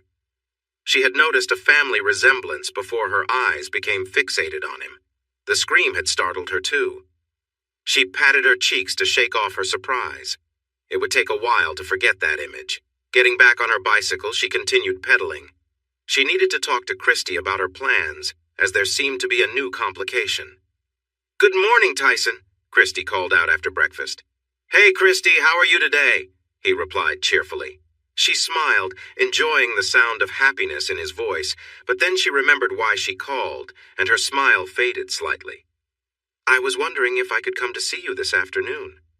"Of course, you know I'll make time for you," he joked lightly. "Will you stay for dinner?" Even though his voice was casual, she sensed a bit of hope in it. Her heart felt a little uneasy. "Not today," she said gently. "That's okay. By the way, do you remember your first visit to my home?" he asked. The change in topic surprised her, but her smile returned. "How could I forget that day?" He laughed at her excitement. "This morning I had another young woman surprise me in my backyard, and she screamed and ran off." Christy thought he sounded a bit anxious. "What did she look like?" she asked, guessing who it might be. She had her hands over her face, but she had beautiful brown eyes, long brown hair in a braid, and she was wearing something form-fitting with unusual shoes. "That sounds like my friend Miranda Moreno. She enjoys cycling on country roads. I mentioned to her that we were friends and I visited you at the lake, but I didn't know she would come by today." "You told her about us?" Tyson asked, sounding curious. "Just that we were friends. I was careful with my words," she replied with a smile. "Well, I think I didn't make a good first impression," he sighed. Christy couldn't help but giggle. "I wouldn't say that." "You didn't scream." Her giggles turned into laughter. "True, but that was because I wanted to prove you were who you said you were." Tyson laughed at the memory. "Right. You're pretty tough." "I'll talk to her. It'll be okay. She was probably just surprised," Christy assured him. "Should I get a lock for the gate or a bigger sign?" he asked. "Is that what the sign says? I thought it said something funny," she said, bursting into giggles. He chuckled. "All right, miss. Smarty pants. I'll see you this afternoon. Bye." "Bye." Christy hung up and quickly went to her car. She had to find Miranda. She could have walked, but she knew of a few places Miranda might be if she wasn't home. When she rang the doorbell, Raoul Jr. answered with a bright smile. "2 days in a row! It's feast or famine with you," he joked. She smiled back. He was quite charming. "I'm looking for Miranda," she replied sweetly. He sighed dramatically. "One day, I hope you'll come just for me." She laughed and raised an eyebrow. "Not today." Raoul stepped back and motioned for her to go upstairs. "She just got back from her ride. She's in her room." Christy smiled and climbed the stairs, feeling his gaze follow her. "Staring at me won't help your chances." She heard him make a sound of frustration before reaching her friend's door. She knocked lightly. "Miranda, it's Christy." She heard a faint squeak and some noises from inside. "1 second," Miranda called from behind the door. Christy waited, trying not to think about the strange buzzing sound coming from within. The door opened, and Miranda stepped into the hallway, her cheeks a bit red. "Let's go sit on the patio. It's a beautiful day," she suggested quickly. Christy could still hear the buzzing noise coming from inside. "Are you sure you don't want to turn that off first?" she asked carefully. Miranda's shoulders dropped and she sighed. "Okay, can you help me move the bed?" They went inside and shifted the bed away from the wall so Miranda could reach her personal item that had somehow fallen between the mattress and the wall. She turned it off and put it in the drawer of her bedside table. After they pushed the bed back, they sat facing each other. Miranda's face looked flushed. "I hear you had an interesting visit at Tyson's this morning," Christy started. Miranda's eyes widened. "You didn't tell me Tyson had family living with him? A nudist family at that?" she exclaimed. "Oh, you saw him without clothes?" Christy said with a big smile. She was enjoying this moment. "Saw him? He walked out of the lake like he was some kind of angel. He's beautiful." Miranda sighed. "Who is he? Tyson's younger cousin?" Christy laughed, and Miranda couldn't help but smile at the happy sound. "Miranda, that was Tyson." The lovely brunette's smile disappeared as she looked confused. "No, Mr. Kane is almost 60. This man couldn't be more than mid-40s, maybe late 30s. Tyson lives alone. The man you saw walking out of the lake was him. He swims every day." She took a breath and gently held Miranda's hand. "Listen, he went through a lot after the accident. He pushed himself hard with exercise. He lost a lot of weight and built up his muscles. He's still very serious about working out." Miranda stared at Christy, her eyes widening with understanding. "It's him! He's your mystery friend," she gasped. Christy smiled softly. "Friend is a better word. We care for each other, but there's no romantic love between us." "But you're close with him." Christy's smile grew as she nodded. "Tyson's amazing." Miranda squealed in excitement as Christy confirmed her guess. Christy raised her hands to calm her friend. "That information is just between us. Tyson wasn't looking for anything like that at first. He was very private when we met. He didn't want me in his yard. He didn't want to tutor me or let me join him on his walks. I really had to push to get close to him. He had a big concern about our age difference, but honestly, it didn't bother me because he's so charming." Miranda thought about Christy's request for her to check in on Tyson. "Did you expect me to become close with Tyson too?" Christy looked at her surprised. "No, oh my gosh, no, I just wanted someone to help Tyson feel less isolated. He needs someone to talk to in person.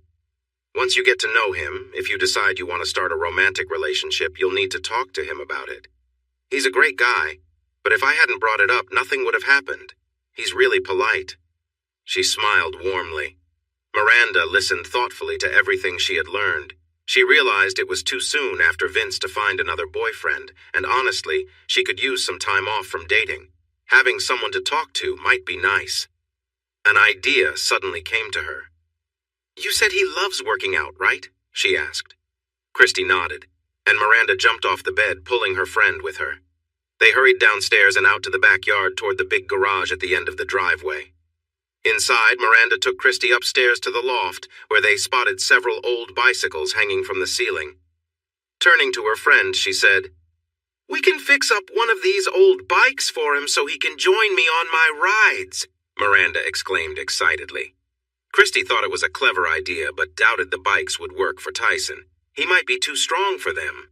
However, getting him a new bike, something that would fit him and be sturdy enough, was a brilliant thought. It would help him stay active, and it would give him a chance to explore beyond his neighborhood. Plus, it would encourage Miranda to spend more time with him, too. "Miranda, you're really smart, but we need to think bigger. Can you take me to the best bike shop right now?" she asked eagerly. Miranda felt the excitement and quickly nodded. "I know just the place." Tyson heard the sound of tires on the gravel in his driveway and smiled. Christy must be here. Then he heard a second set of crunching sounds. A second car?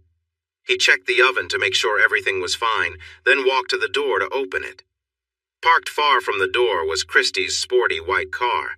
She was getting out with a big smile. In the spot closer to the house, a blue pickup truck was coming to a stop. He recognized the pretty brunette from that morning. She was looking at him with wide eyes and a friendly smile. The truck's engine turned off, and the lovely brunette stepped out, wearing a new outfit and sneakers this time. On the other side of the pickup was a tall, handsome young man who seemed to resemble her. He smiled with amusement as Tyson stood on the steps wearing an apron, shorts that were probably hard to see, and sandals. "Do you greet all your visitors in just an apron?" Christie called out, her voice cheerful. Tyson lifted the apron to show his shorts, making Christie gasp in surprise, likely thinking he was not dressed underneath. "You know I don't have any visitors except you and George. Besides, I was baking cookies," he explained.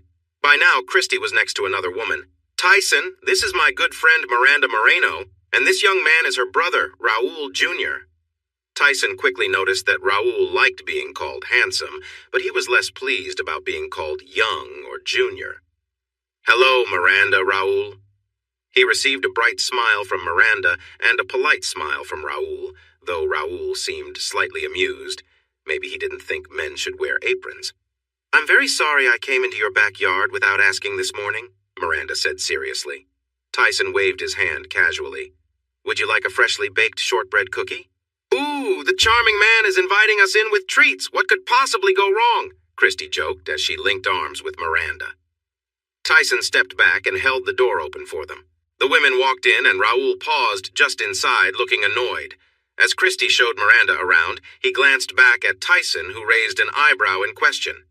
"How can she call you charming when you're dressed to cook?" Raul said, sounding a bit critical. "Dressed to cook? Who told you that nonsense?" Tyson replied with a grin as he walked into the kitchen. He picked up a warm cookie from the oven and handed it to Raul. Raul took a bite and nodded, enjoying the taste as it melted in his mouth. Tyson then offered the plate of cookies to the ladies, who each took one. "Oh, this is so good," Christie exclaimed as she came closer. "Thank you for the treats." She leaned in, and Tyson felt a little shy, but his fondness for her made him kiss her back until she smiled and stepped away. Raul stared at her in surprise. "What? He's a kind guy, a great cook, keeps a tidy home, and is quite charming," Christie explained.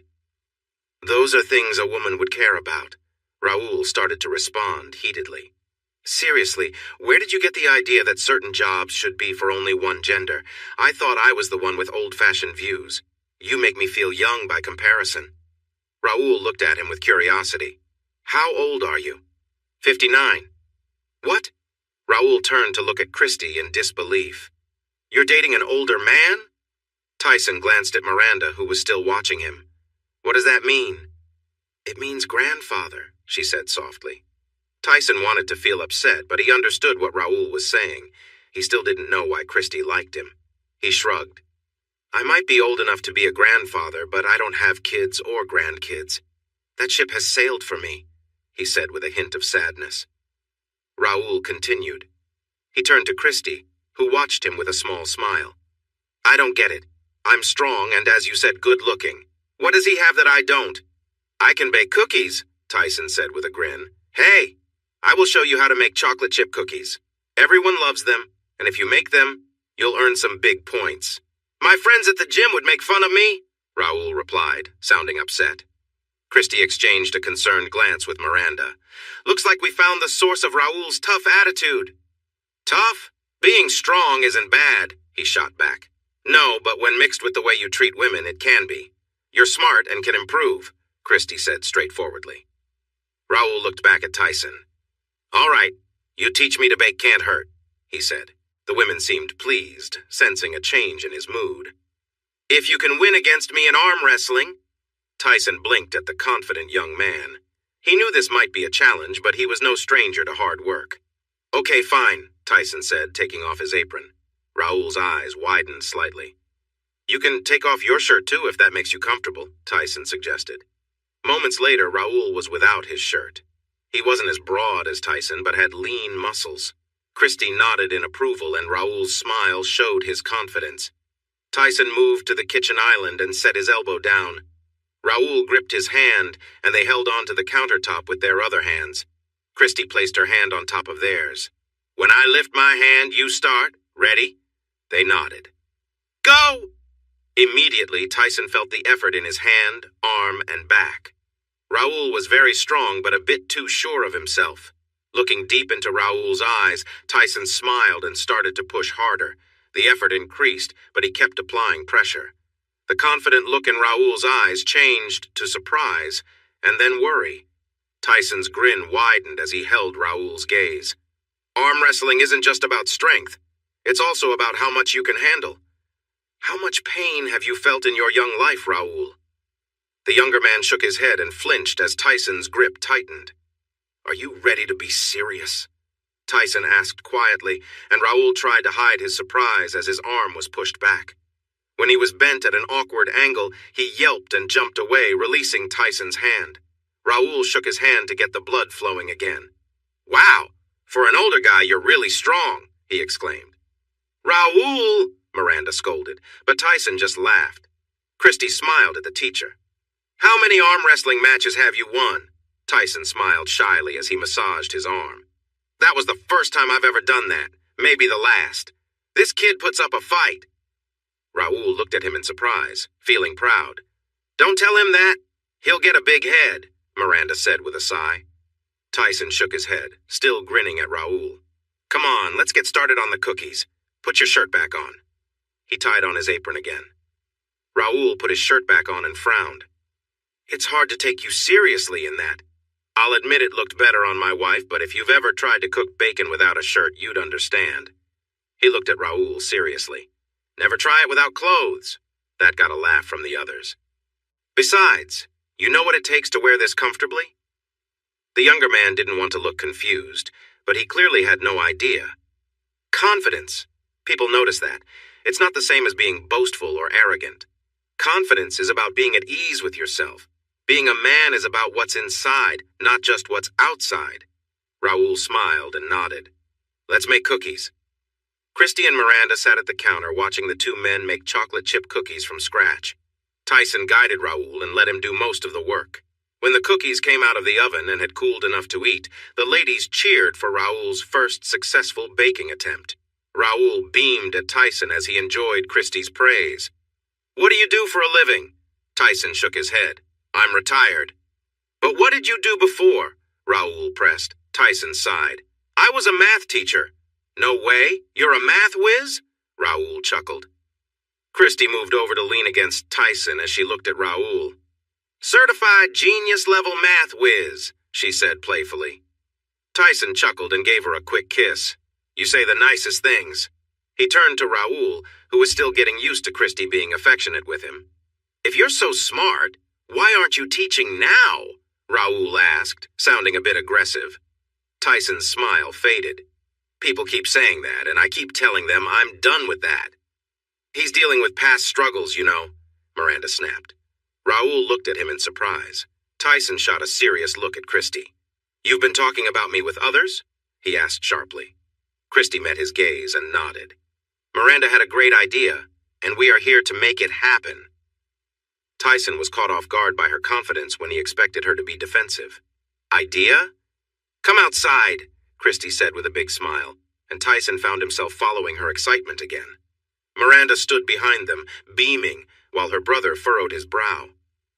Once back in the driveway, Raoul pulled back the cover from the pickup truck. He revealed a road bicycle. It had a shiny silver frame with bright yellow-green stripes and black wheels. Raoul lifted it out, and Miranda took it from him.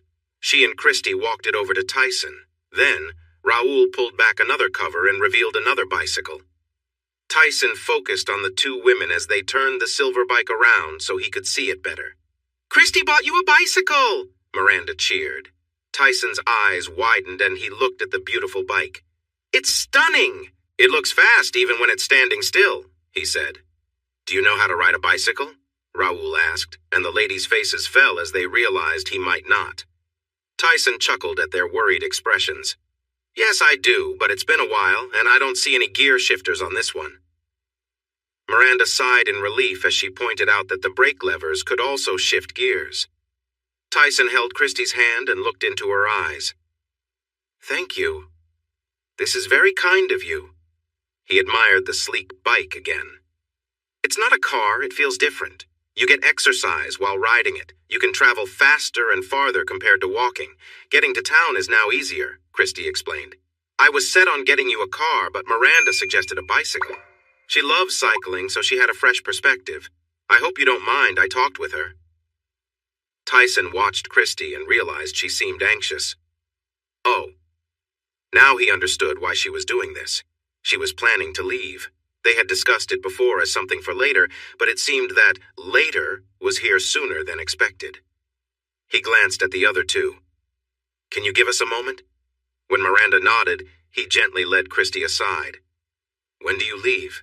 he asked softly. She took a breath she hadn't realized she was holding. "The end of next week." He nodded, feeling a tug in his stomach. "This is a big chance for you?" She nodded, and tears started to well in her eyes. "Hey, no tears. We knew this day would come, and it's okay. We'll always be good friends. I'll support you in whatever you decide to do." He glanced at Miranda, feeling like he understood more of the situation. "Did you ask your friend to look after me?" he asked. Christy sniffed. "It's more like you can help each other. My other friends might not stay in touch with her once I'm gone. They don't understand her like I do, and she makes them uneasy. She could use a friend to help her feel better. She doesn't make good choices in boyfriends and has had some tough experiences lately." She sighed. "She rides alone, and I worry about that. She should ride with others. Could you join her on a bike ride sometimes? I hope you like biking." He felt relieved he wasn't just someone to pity. "I love biking, thank you. I'll definitely ride, and if it helps me get out more, that's great." "Good, because I have more surprises," she said with excitement and rushed to her car. She returned quickly with a couple of bags. Inside one of the bags was a bike helmet. It was shiny black with lots of ventilation holes, decorated on the sides with yellow-green stripes. "Will this fit with all my hair?" he asked. "Maybe I should cut it like before." "No!" both Christy and Miranda said, then burst into laughter. Christy caught her breath first. "Your hair looks amazing with your new style. Keep it long, please," she said playfully. He sighed. Pushing his hair back, he managed to put on the helmet, but his hair was loose on his back. Miranda came forward and gathered his hair together. "You should tie it back before putting the helmet on." "Right, good idea." He noticed she was still holding his hair. "You can let go now," he said with a smile. She smiled back, a bit shy, and stepped back. Next, Christy pulled out black biking shorts, black socks, and a black cycling jersey from the shopping bag. She handed him the jersey, and he lifted it. Tyson laughed joyfully as the shirt was completely black with math problems printed all over it like chalk doodles. "A math-themed cycling shirt, this is amazing!" Christy and Miranda smiled widely, sharing in the joy. "Go put them on," Christy said. "Nothing goes under the cycling pants," Miranda insisted, her face turning bright red. He took off the helmet and left it with Miranda, then carried his clothes into the house. In his bedroom, he changed into the bike shorts. They fit snugly. The padding felt strange, like he was wearing something extra soft. He put on the jersey, which was also form-fitting but didn't stop him from moving freely. He looked in the mirror at his long hair. It was as long as Imani's had been. He went to her dresser and opened the top drawer. Inside were her hair ties. He picked a white one and tried to pull his hair back. It looked good enough. At the front door, he put on new socks and then his sneakers.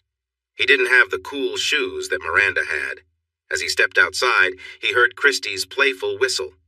"The pants could be a little less tight," he said, half joking. "No, they're just right," Christy replied with a smile.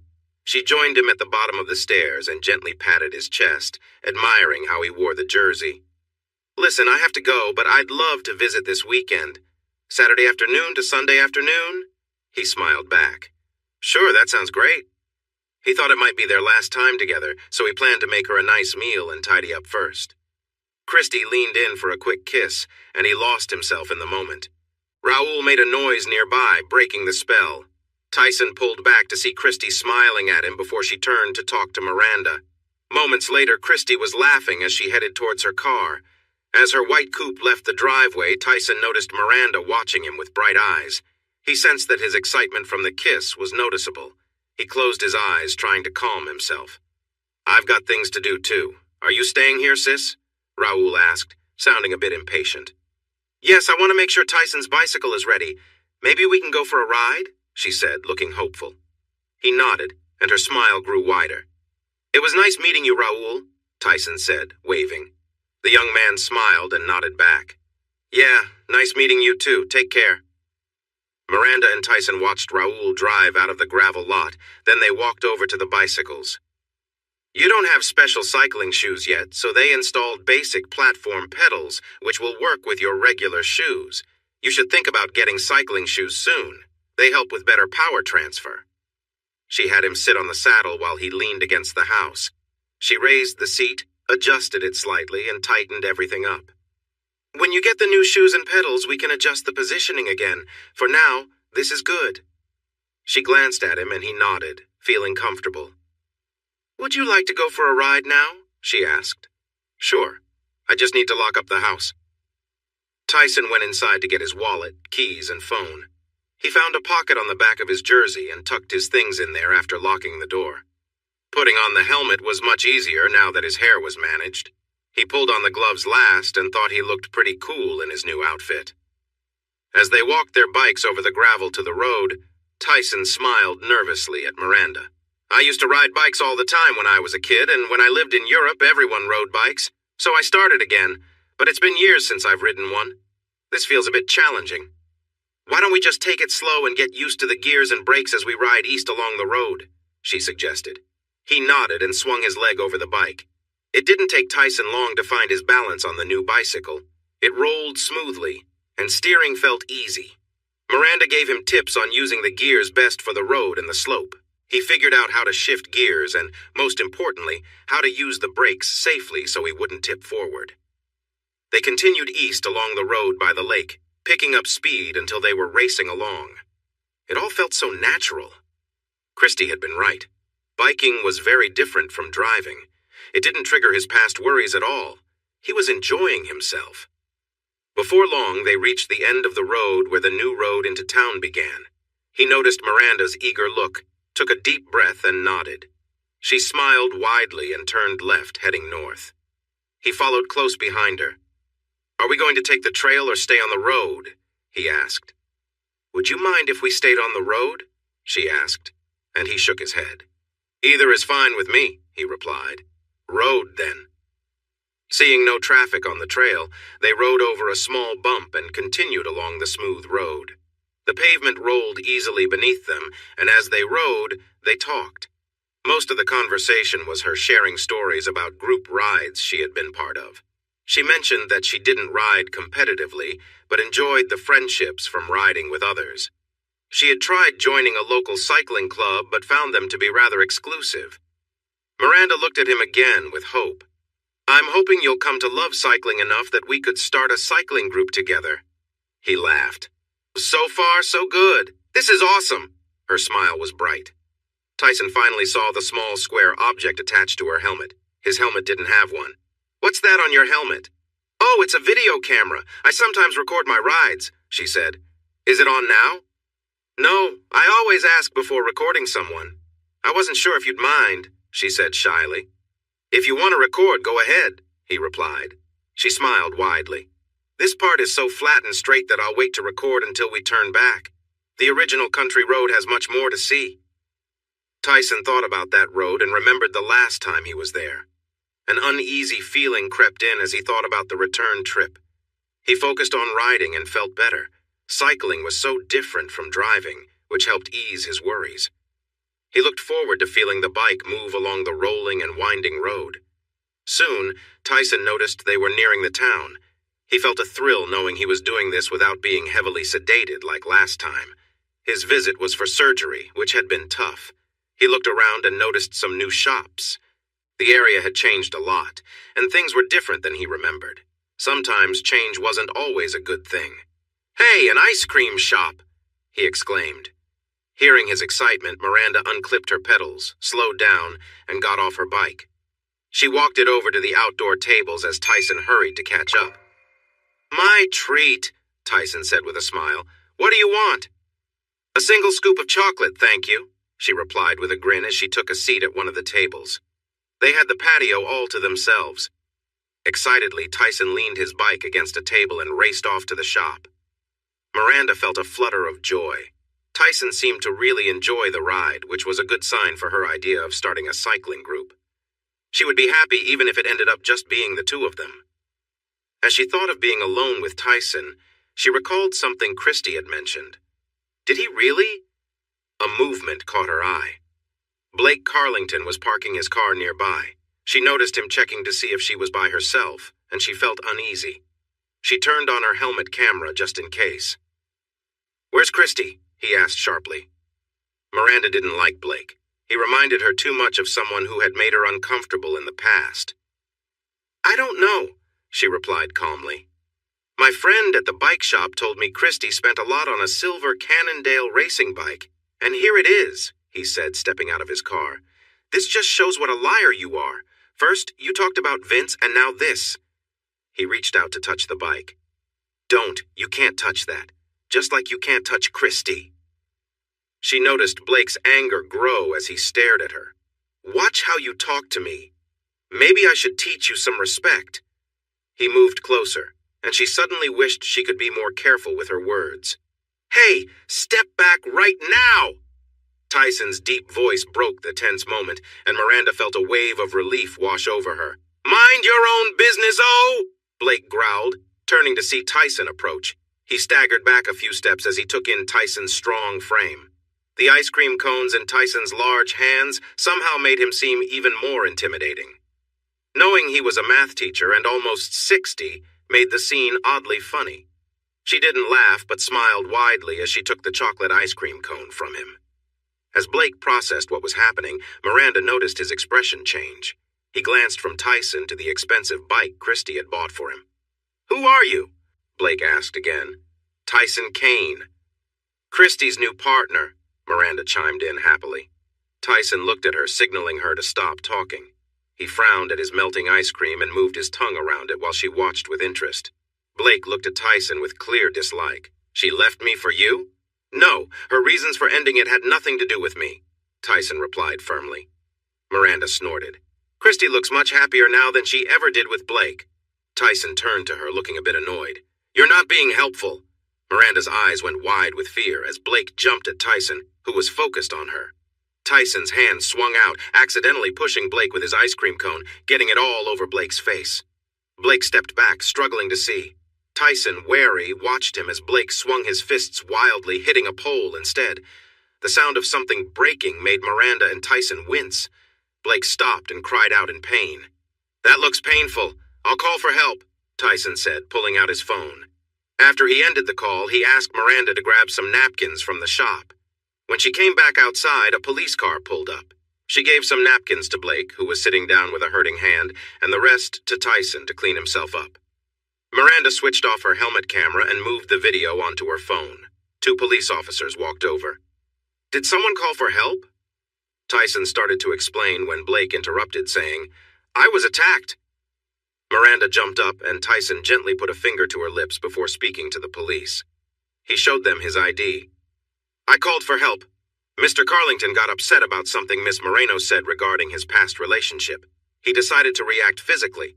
"Liar! This guy hit me with his ice cream. I had to defend myself," Blake shouted, then quickly realized how silly that sounded.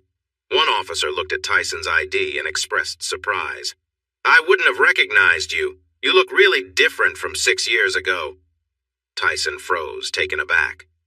"Officer Patricks, I found you back then when you were in bad shape. Looks like you recovered pretty well," the officer said, handing back the ID. Miranda noticed Tyson was a bit stunned, but managed to nod with a tight smile. "Yes. It took some time, but yes. Thank you, Officer Patricks," Tyson replied, shaking his hand. The other officer smiled too. Miranda saw Blake's expression change as he realized he wasn't going to win this time. She felt a little pleased. "Would you like to see what really happened?" she asked the officers. Everyone turned to her. She pointed to her helmet camera. "I recorded it." Blake looked a bit pale. Miranda smiled at the officers. "The video starts when Blake arrived at the curb." She glanced at Blake, who was squinting at her. Yes, I recorded all your hurtful comments, and I'm going to the police tomorrow to report the threats you made against me.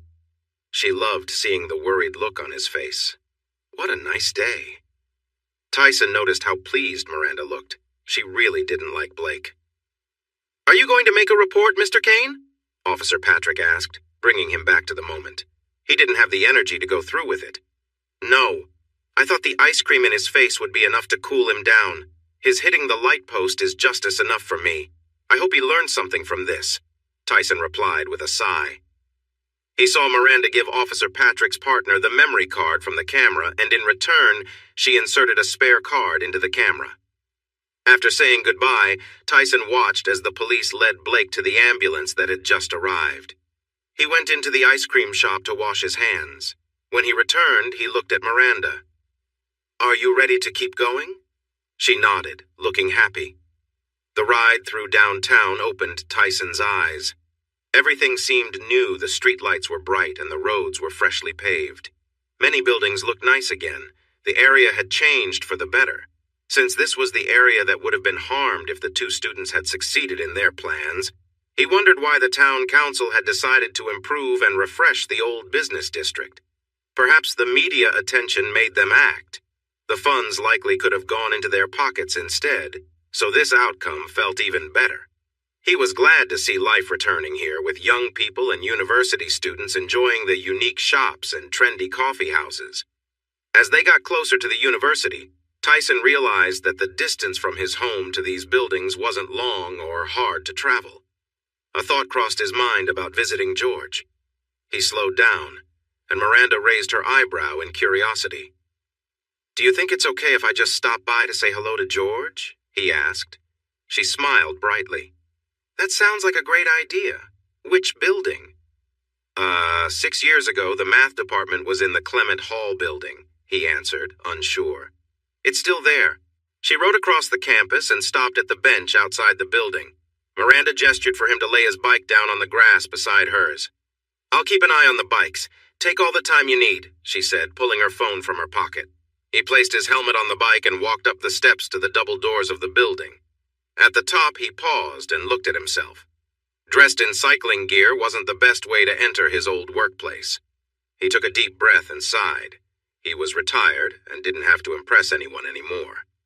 He opened the door and stepped inside. The administrative offices were just off to the right. George's office was behind those, but Tyson wasn't part of the staff anymore, so he decided to ask the office staff if George was available. He walked up to the counter and noticed 2 young women looking at him. We don't take courier deliveries here, one of them said. Tyson chuckled lightly. I'm not a courier. I'm looking for George Haley. I'm an old friend. Is he in? Just then, he heard another door open behind him, but focused on the young woman at the counter, who was eyeing him with curiosity. I need a name, she said firmly.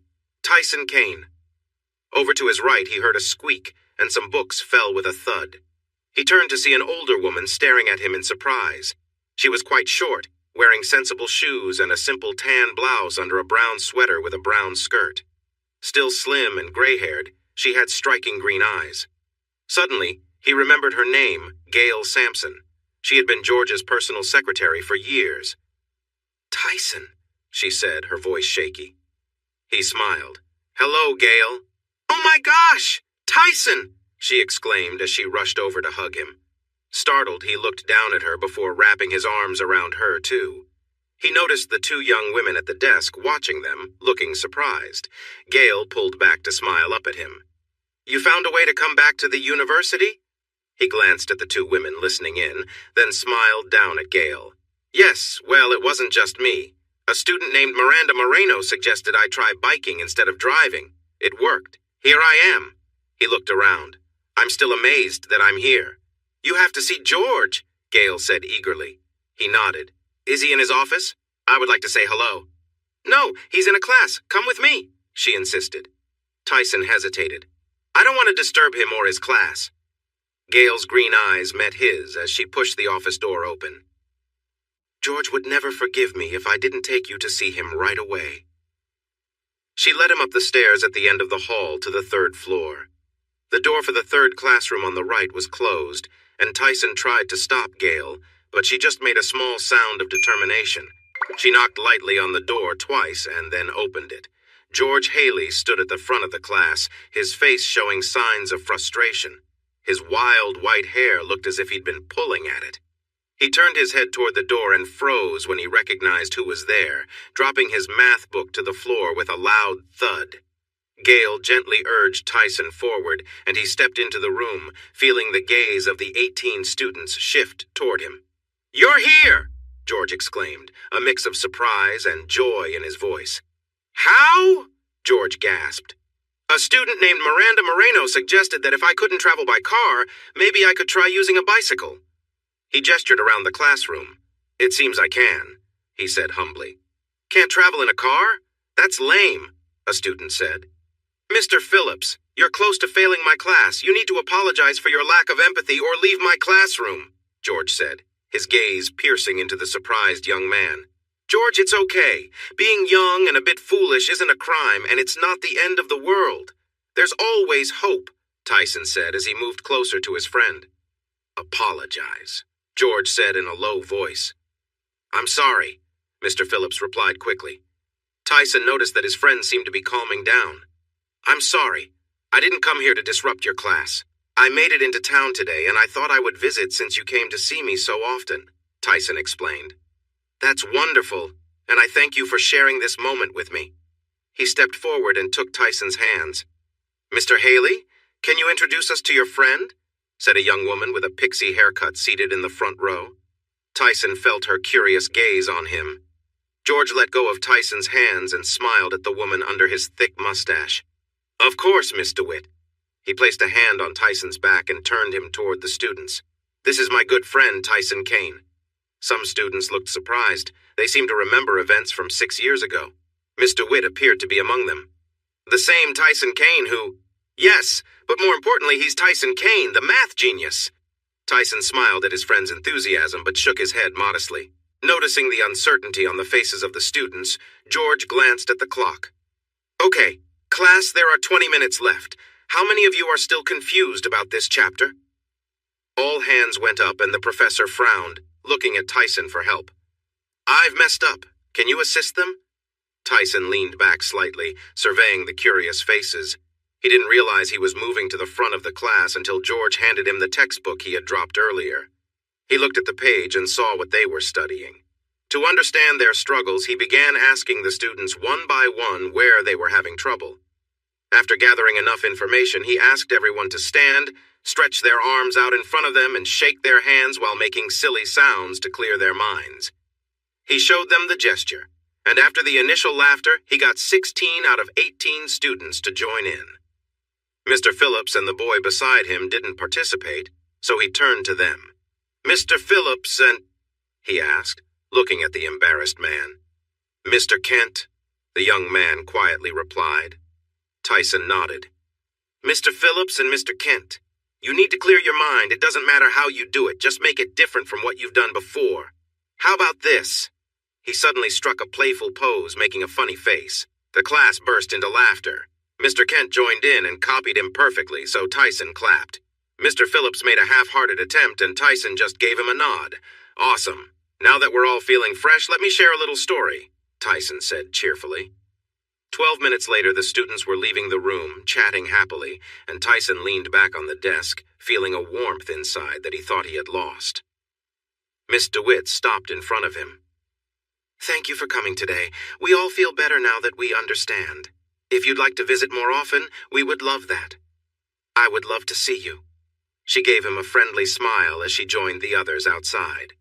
George had a big smile on his face, and Gale leaned against the wall by the door, grinning too. Tyson shook off the friendly vibe. "Thank you for letting me help out a bit. That was enjoyable?" George shook his head. "Enjoyable? Did you see how upset I was when you showed up? This material isn't fun unless you really care about it. You made it sound like a great story. For me, it's hard work. No one seems to listen to me, but you had every student hanging on your words. Not Mr. Phillips." George sighed. Right, not him. He came in with a chip on his shoulder. Tyson nodded. "You can't help them if they don't want it."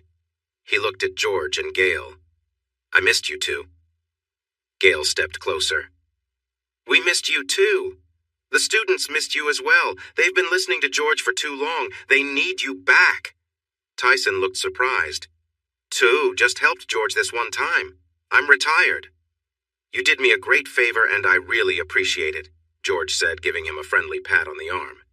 But you can't deny that you felt the connection, the joy of reaching their minds, and the reward of helping them learn.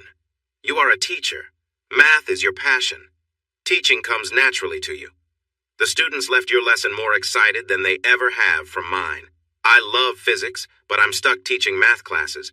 They could be yours again, and everyone would benefit. George paused when he saw Tyson was about to argue, so he raised his hands to stop him. We are really excited about the new freedom and mobility you have. Take some time to think about it, and remember, you're always welcome to visit. I think Miss DeWitt mentioned that other things would be great too. George Haley, Gail scolded. I'm just saying, George replied with a grin and a shrug. Tyson hugged George and then gave Gail a hug, which she accepted with a big smile. I should head out now.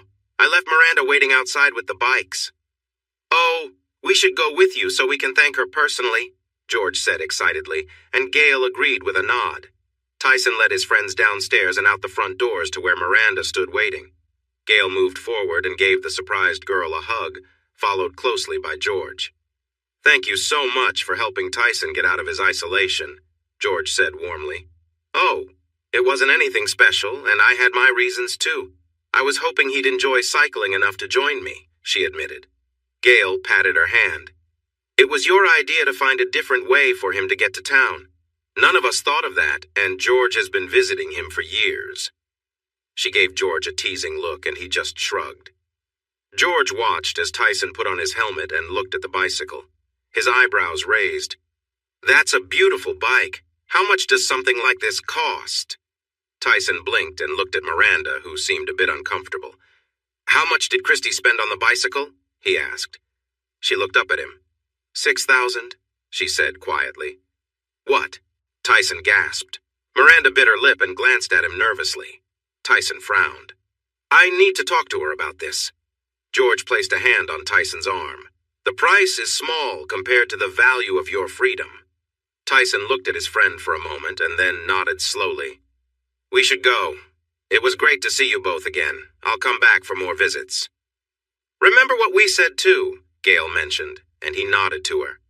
They got back on their bicycles and waved goodbye to George and Gail as they rode away from the campus. The new signs led them to the western edge of town, where a winding country lane began. The entrance was blocked for cars, but they rode between the metal posts. They picked up speed, and Tyson began to smile again as the bike glided over the rolling hills and curved corners smoothly. He had to admit it was a well-made bike. Still, he thought 6,000 was too much for Christy to spend on it. He decided he would insist on paying for some or most of it. Sometimes generosity could go too far. On a straight path, he glanced over at Miranda, who was watching him. Are you upset with us? She asked. No, you both had good intentions. I'm sure I could have enjoyed riding a bicycle that cost less than $1,000 just as much as I enjoy this amazing bike. He sighed, truly appreciating the ride. So, does this mean you'll keep going on rides with me?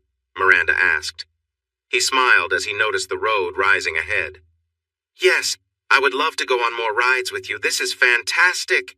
Miranda squealed with joy and sped ahead, giggling. He pushed himself off the seat to catch up. He felt like a kid again, and that was a great feeling.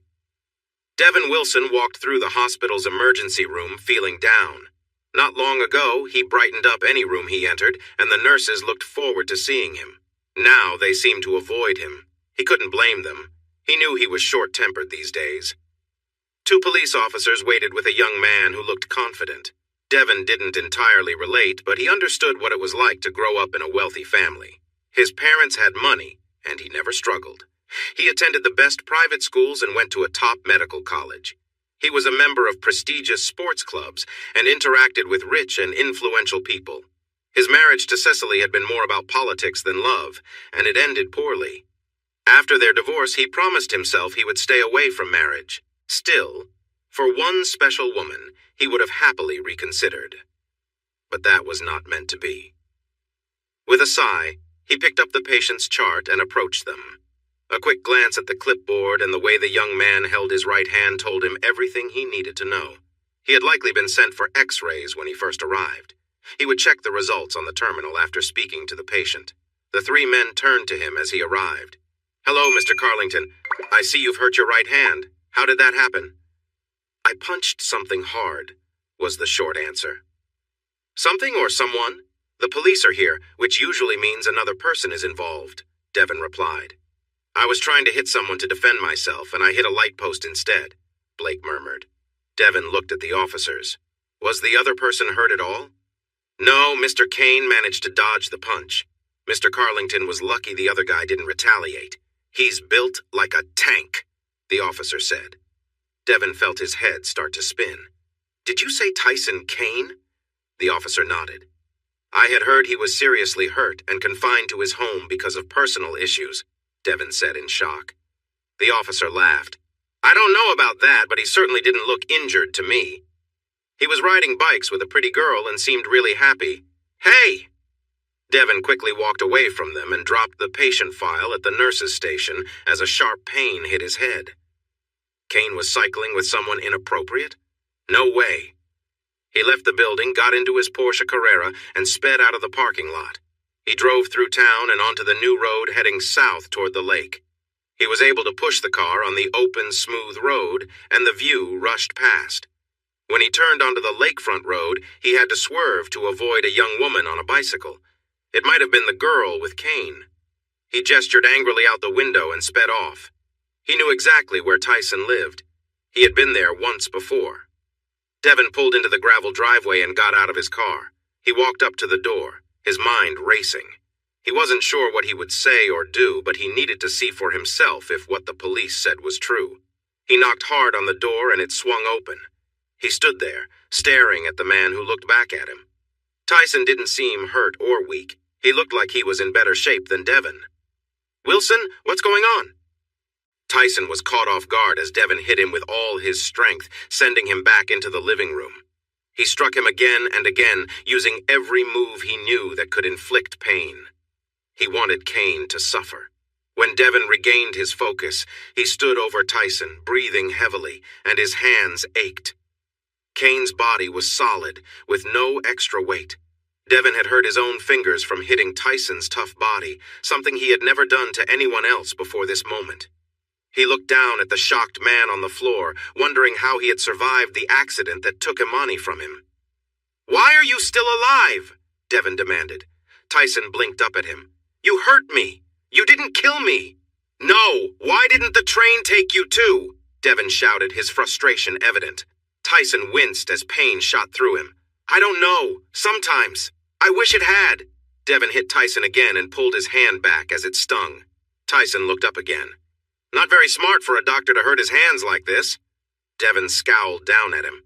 "You're right, but I forgot. You're the expert, aren't you?" He then kicked Tyson's side with force. Tyson groaned, and suddenly something heavy landed on Devin's back and knocked into his face. He turned quickly, and the female cyclist fell onto the sofa with a thud. Devin hesitantly touched his face and winced. When he pulled his hand back, he found blood on his fingers. "You shouldn't have done that!" Tyson took a step forward, his gaze locked on Devin, whose anger was boiling over. In that moment, Tyson's voice cut through the tension. "Miranda, go!" he shouted, and she quickly jumped up, racing out the open front door. Devin turned back to Tyson, rage etched on his face. Tyson, though hurt and bleeding, met Devin's furious stare with calm determination.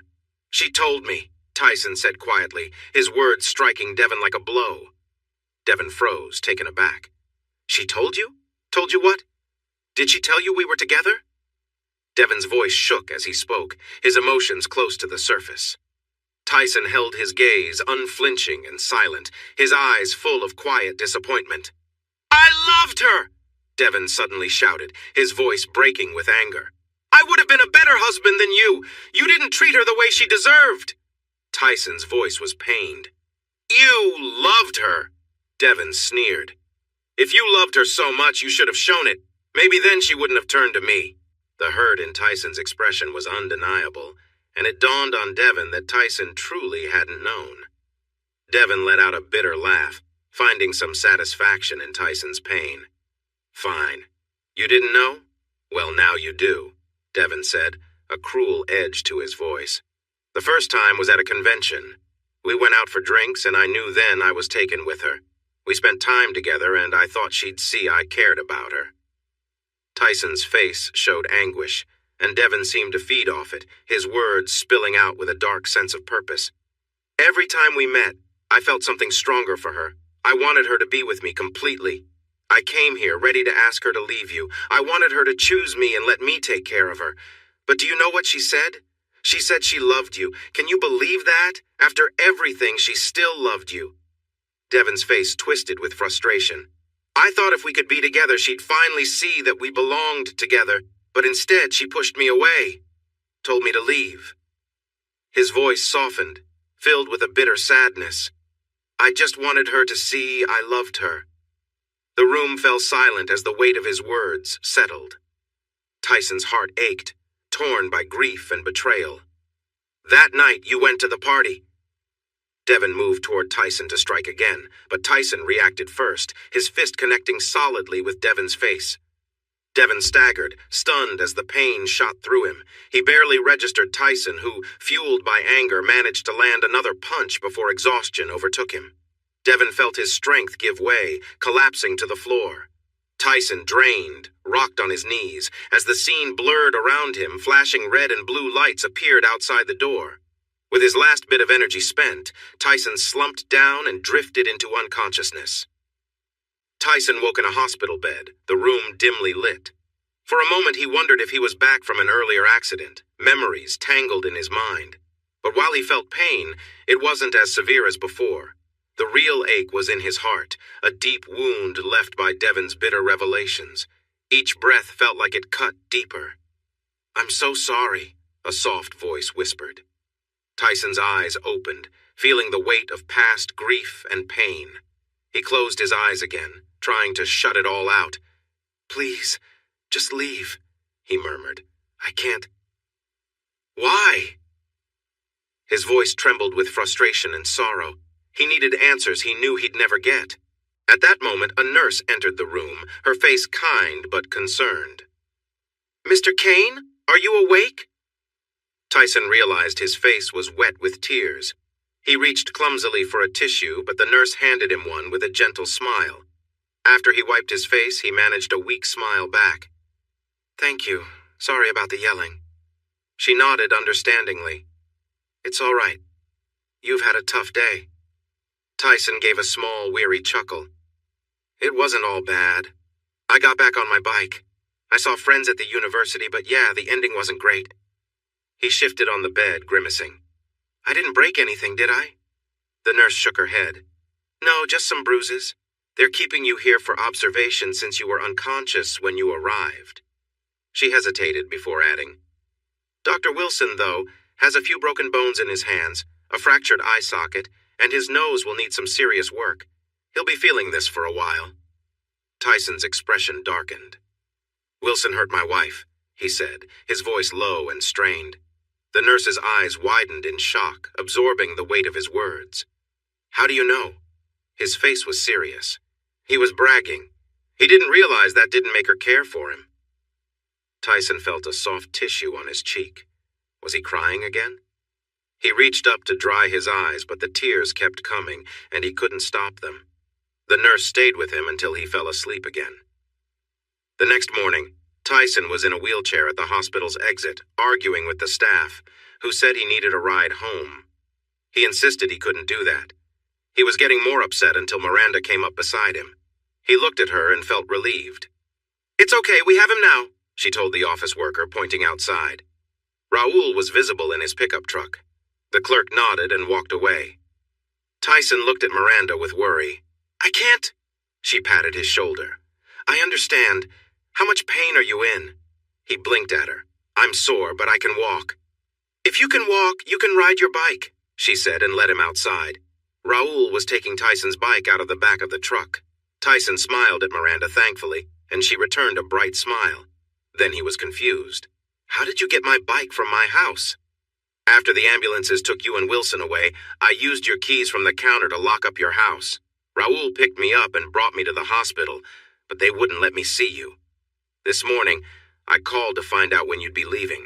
We got your bike, helmet, and gloves from your place and locked up again." Miranda took his hand. "When he drove past me on the road, he almost hit me and looked really angry. I felt uneasy, so I rode back and saw him standing over you. I didn't think before I tried to help you. He pushed me off and was going to hurt me too when you stopped him. When you told me to run, I only went as far as the driveway to call the police. He didn't follow, so I came back to your door and listened for the police. I gave them a statement after you were taken away and told them everything I heard." Tyson looked into her eyes. "The police know he hurt her?"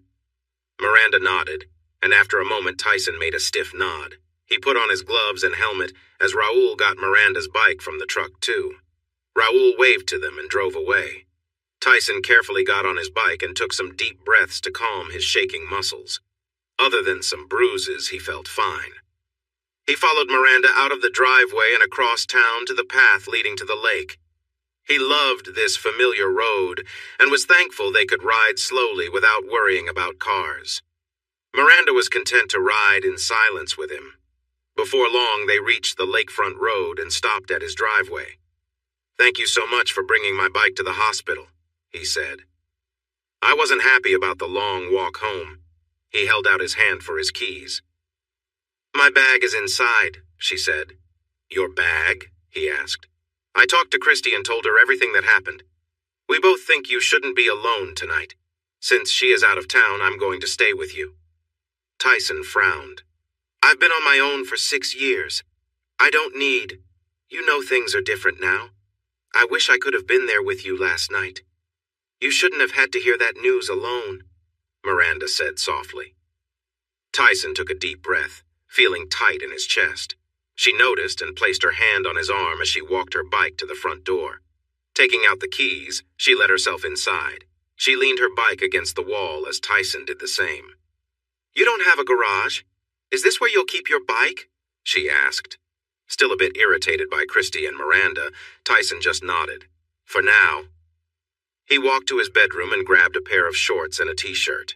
He then went into the bathroom and closed the door. He wanted to wash off the hospital smell.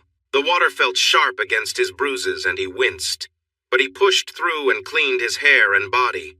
When he turned off the water and stepped out, his muscles were shaking.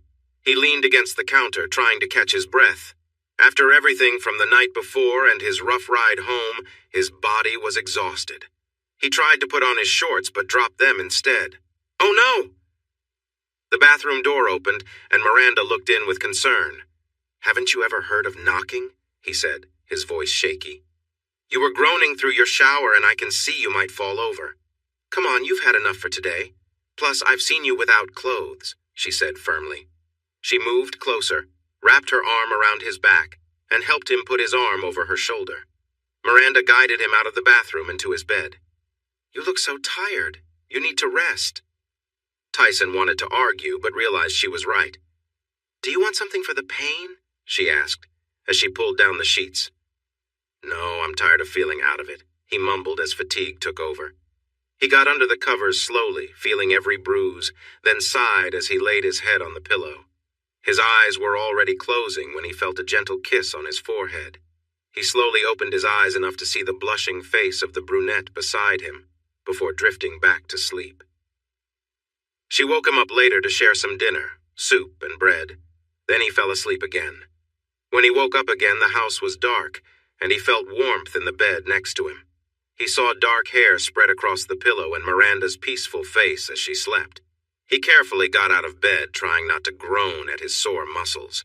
He quietly left the bedroom and closed the door behind him. He walked over to the patio doors and looked out at the dark lake in his backyard. The moon provided just enough light to see where his property ended and the water began. "The lake doesn't want you."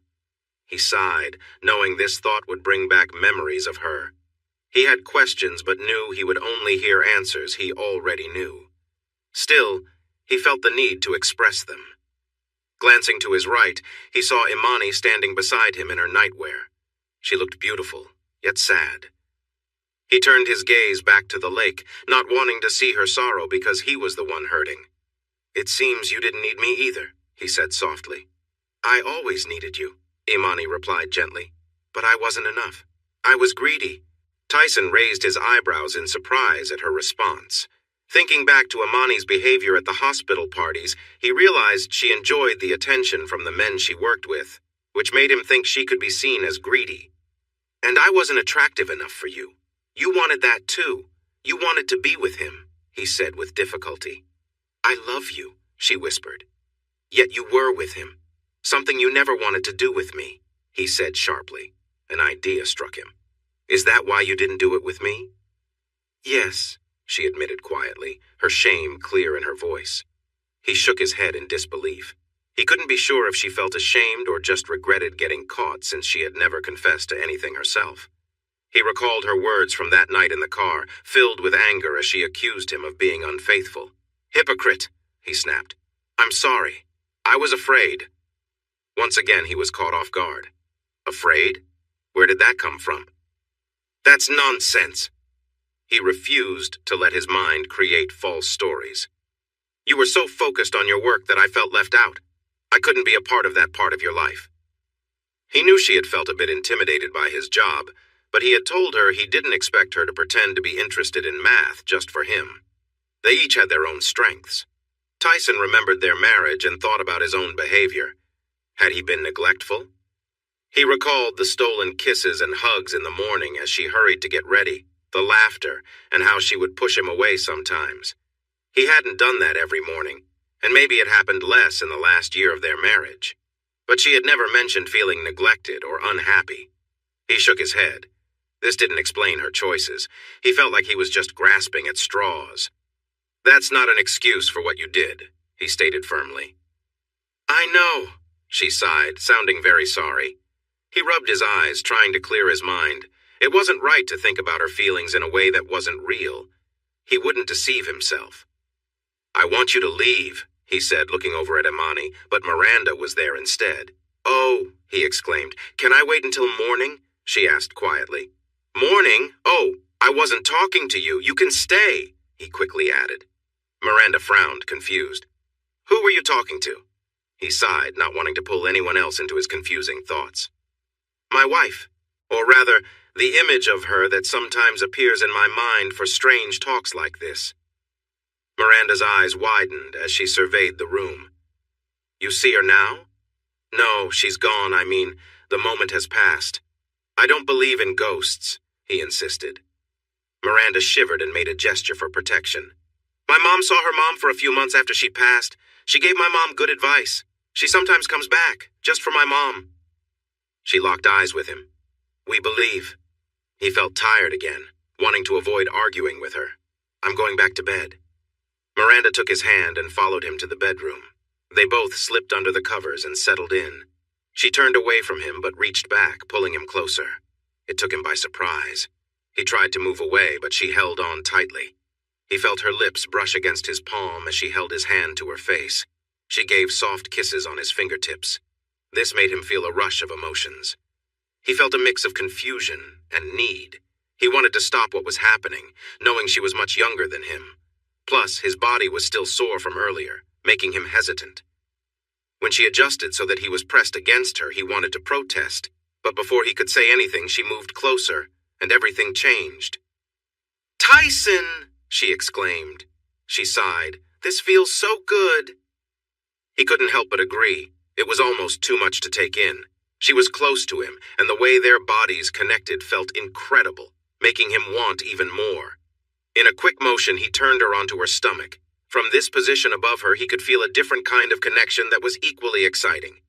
Yes! Harder! She exclaimed, and he pushed himself to give her what she wanted.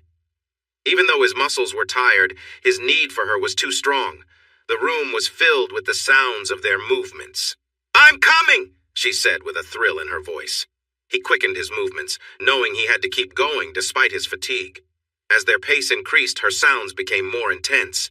Give it to me! Yes, just like that! She encouraged, as her body responded to the moment. Tyson found it overwhelming. Finally, he pulled back and rested beside her. She quickly snuggled under the covers, surprising him by leaning down to take care of things. After a moment, she slipped out of bed to use the bathroom. When Miranda returned, she cuddled up to him under the sheets, sinking into a peaceful sleep. Tyson couldn't quite drift off. He lay there, feeling her warmth beside him, contemplating where his life was headed. I really like her, he thought. Suddenly he noticed Imani sitting at the bottom of the bed, looking at him with a mix of beauty and sadness. He glanced down at Miranda, who was peacefully asleep, then turned back to Imani. You can go now, he whispered. No, not yet, she replied softly. He frowned. Why not? I can't tell you, she pouted. His eyebrows raised. What a strange situation this was.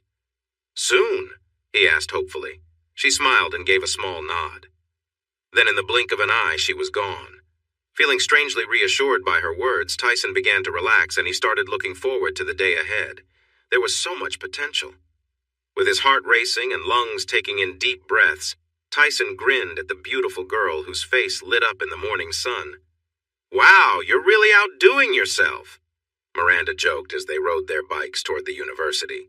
He laughed, enjoying the thrill of cycling again. What had once been a childhood hobby had become an important part of his exercise routine and his main way of getting around between his cottage by the lake and the university. After 6 years of feeling stuck, Tyson's life was finally starting to improve. In the past 10 months, he had begun to reconnect with his old life. The university welcomed him back, and he received a new office down the hall from George's. Though it used to be an old storage room, they had fixed it up nicely. George was thrilled to have him back, and didn't mind that Tyson's office was bigger and had its own bathroom with a shower. George was just happy to return to teaching his favorite subject, physics. Instead of getting a parking spot, Tyson had a bike locker put in since he wouldn't be driving anytime soon. His PTSD made it hard for him to be in a car without needing strong medication. He enjoyed cycling and rode in all kinds of weather. He bought a mountain bike with a rack and bag so he could bike to town for groceries. This not only made him healthier, but also helped him feel more independent. Plus, it saved him from paying delivery fees. His racing bike was his main way of commuting, and every day, Miranda met him outside his cottage to race him to campus. It took months for him to get better at biking until he started winning most of the time. While they both loved cycling, Miranda was no longer in a romantic relationship with him. She had a new boyfriend who treated her well, and Tyson was genuinely happy for her. Christy was doing great in New York. He got regular emails from her, and her career was thriving. She might soon travel to different places as her company planned to expand into Europe, starting with Paris.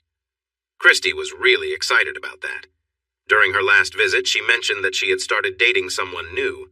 This conversation happened after they had spent an evening together that left them feeling confused. Tyson asked if she was comparing her new boyfriend to him, and she admitted she was. They talked about it for a long time and decided to end the physical part of their relationship. Coming back to the present, Tyson waved to Miranda as he turned down the lane toward his building while she continued on. He put his bike in the locker, changed his cycling shoes for sneakers, and locked up. He walked into the building and greeted the two young women at the front office. "Good morning, Leona and Felicity." "Good morning, Mr. Kane," they replied in unison. He paused for a moment, raising an eyebrow as they giggled. "Good morning, Tyson," they greeted following his earlier request. He smiled slightly and walked down the hall to his office. He peeked into George's office. "Good morning, Gail. Is George still in bed?" he asked playfully. "And how would I know that?" she replied with a serious look. Tyson grinned, knowing that while Gail had worked with George for many years, they always kept things professional. Gail was a private person, and he didn't think she had a romantic partner. She seemed content without one. Tyson didn't quite understand asexuality, but he respected her choices. It was still fun to joke around with his friends. "You manage so much for him. I figured you went to his place each morning to make sure he got up. The man really relies on you." "I'll admit that might be true, but I keep my help to the university," she replied with a tired sigh. "Helpless?" a voice grumbled from behind Tyson. He turned to see George standing there in a wrinkled suit and looking tired. Tyson raised his eyebrows. "What happened to you?" "Step aside and let me through, and I might tell you," George said, trying not to show annoyance at Tyson's fit physique. He wished he didn't feel so uncomfortable about his own appearance. Tyson moved aside and George walked in, putting his briefcase on a chair. Yawning, George said, "I was in a video meeting with Yuri from Russia and Gustav from Sweden. They had some interesting questions to discuss.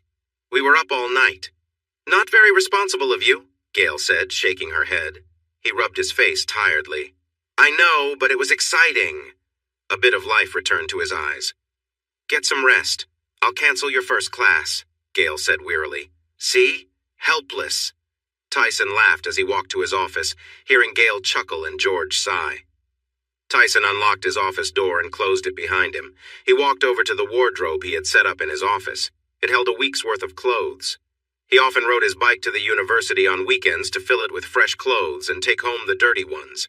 Inside, he had 5 dress shirts and 3 pairs of dress pants. The bottom drawer had his everyday clothes and shoes. He didn't care much about fashion, so his clothes were pretty simple. His shirts were solid colors like white, gray, black, dark blue, and burgundy. All his pants were black and made of stretchy fabric since his legs had grown to a size that didn't fit well in regular pants. Tyson took a pair of socks from the drawer and headed to the washroom. He quickly changed and stepped into the shower. He rinsed his cycling clothes, wrung them out, and hung them up on a small line he'd put in the shower to let them drip dry. There was no need to rush since his first class wasn't until 10.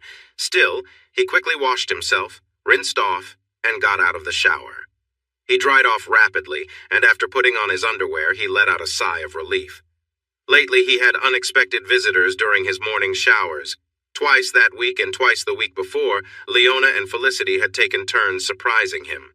Both said they were single and showed interest in spending time with the new professor.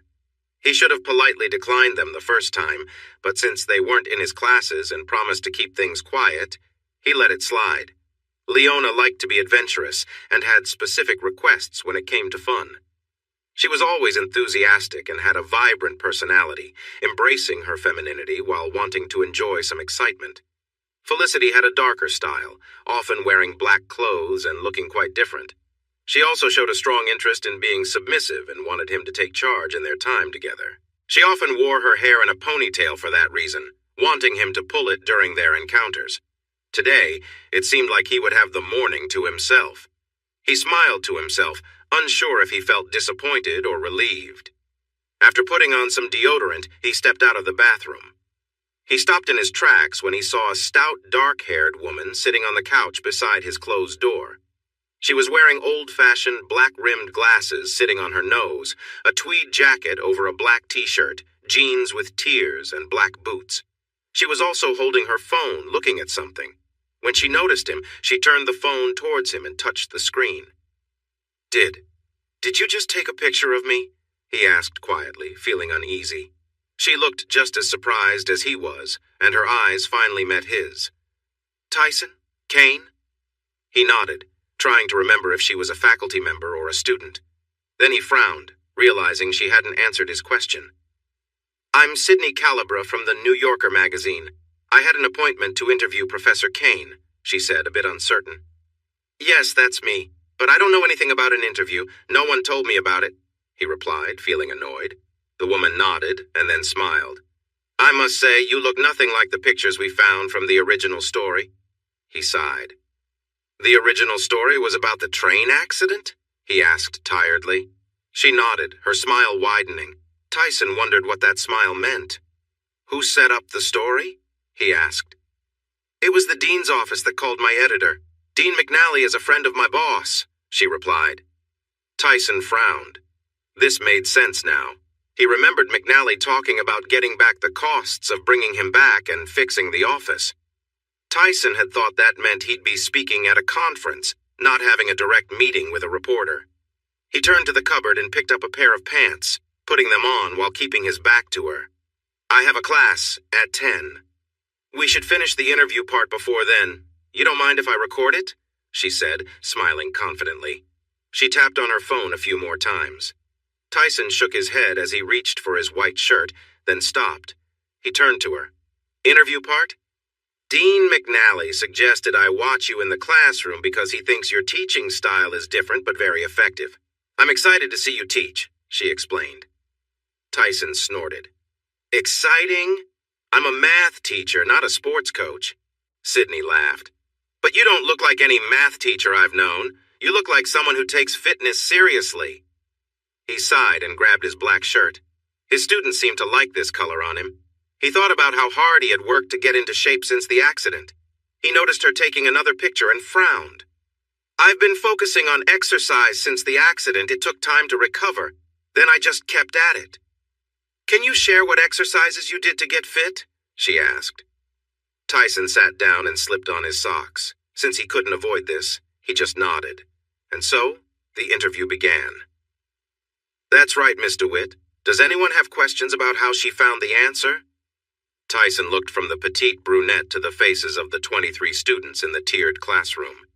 Even Mr. Phillips, who was taking the class again after failing last year, seemed relaxed and wore his usual smug look. Tyson nodded at Miss DeWitt, signaling her to return to her seat. She walked back a bit playfully, aware he was watching her. Her cheeks were slightly flushed when she sat down. She was retaking the course to boost her grade. She had passed before, but she enrolled again when she learned he was back. Tyson knew she had another reason for being in his class again. On her first day, she'd asked him to grab a coffee and a snack. It was clear what she really wanted. He told her he would enjoy a coffee, but he couldn't have snacks with students in his class. She looked at him and asked if he could help a student who had passed his course. He replied that the student would need to improve by 10 points from their last effort. So, yes. She accepted the challenge, and as things progressed, she was likely to exceed the grade by 20 points. With only 2 weeks left, her playful behavior was quite bold. He felt lucky to teach a course that could be graded entirely on students' understanding through tests. He didn't worry about participation or personal opinions. This semester's group of students was bright and eager to learn. He addressed the class. All right, we have a review next week, followed by the final exam. I think we're going to see some great results. Does that mean we can skip review week? Mr. Phillips joked. He smiled. I said I was optimistic, not foolish. See you all next week. The class laughed and packed up as the bell rang. Tyson leaned back against the desk at the front of the room, feeling a warm satisfaction in his chest. He truly enjoyed teaching. As the students left, a journalist who had been observing him approached from the side of the room. He suspected she had taken some extra photos of him, too. I see it now. You have a different way of teaching that really connects with them. She glanced to her side as Miss DeWitt left, smiling back at Tyson. Some students seem more eager to connect than others. She studied him, curious if he might share anything confidential, but he simply waited. She sighed. Are you really saying you've never thought about accepting any offers from these eager young students? I won't ruin this school's reputation with any scandals. I would never get involved with a student from my class, and I make sure to gently discourage any who show that kind of interest. You pointed out they're young. I could be their grandfather, he admitted. Sydney stopped and looked at him. Wow, I keep forgetting you're nearly 60. He smiled softly. I am 60. She blinked in surprise. Then her grin returned. You don't look like any 60-year-old I know. He shrugged. I need to prepare for my next class. Did you get all the information you need for your article? Actually, I was hoping we could continue this interview over dinner. I'd like to learn more about how your life has changed since the accident, she said with hope in her voice. I have a rental car, so I can drive us anywhere you'd like. My travel budget covers dinner. His expression became serious. I don't use cars anymore. I ride my bicycle to work. He noticed her interest in this fact and her disappointment about not continuing the conversation. While he wasn't eager to discuss his life, he felt he should give a good interview. If you'd like to join me for dinner at my place tonight, I can share the address. I have a nice roast cooking. Are you vegan? She smiled broadly and waved her hand across her full figure. Not vegan. I eat all kinds of food. He smiled back and gave her the address, which she saved in her phone. Sydney looked up from her phone. Do you know where George Haley is? Can you tell me what he looks like? His office is just down the hall from mine. He looks a bit like a younger Einstein, Tyson said. She laughed. I've met him. He helped me find your office this morning and told me to wait in there. Did he know you would be in such a state? Tyson rubbed his face and nodded. He likes to create a little trouble. I had just been teasing him about how he needs his assistant, Gail. This was payback. you friends?" she asked. He nodded with a warm smile. "Yes, he's my best." Tyson paused, thinking of someone who once held that title. He cleared his throat and turned to gather his notes. "I'll see you tonight at 7? Sydney watched him. "Yes," she replied. With a nod, Tyson motioned for her to go ahead, then locked the classroom door before heading to the washroom for a moment of privacy, expecting she wouldn't follow him.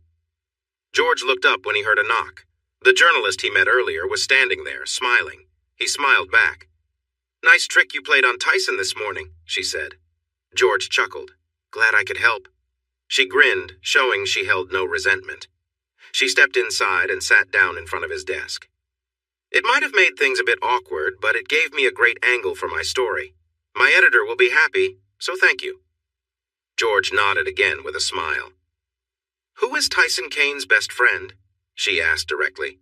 His smile faltered before he nodded slightly. "These days, that's probably me."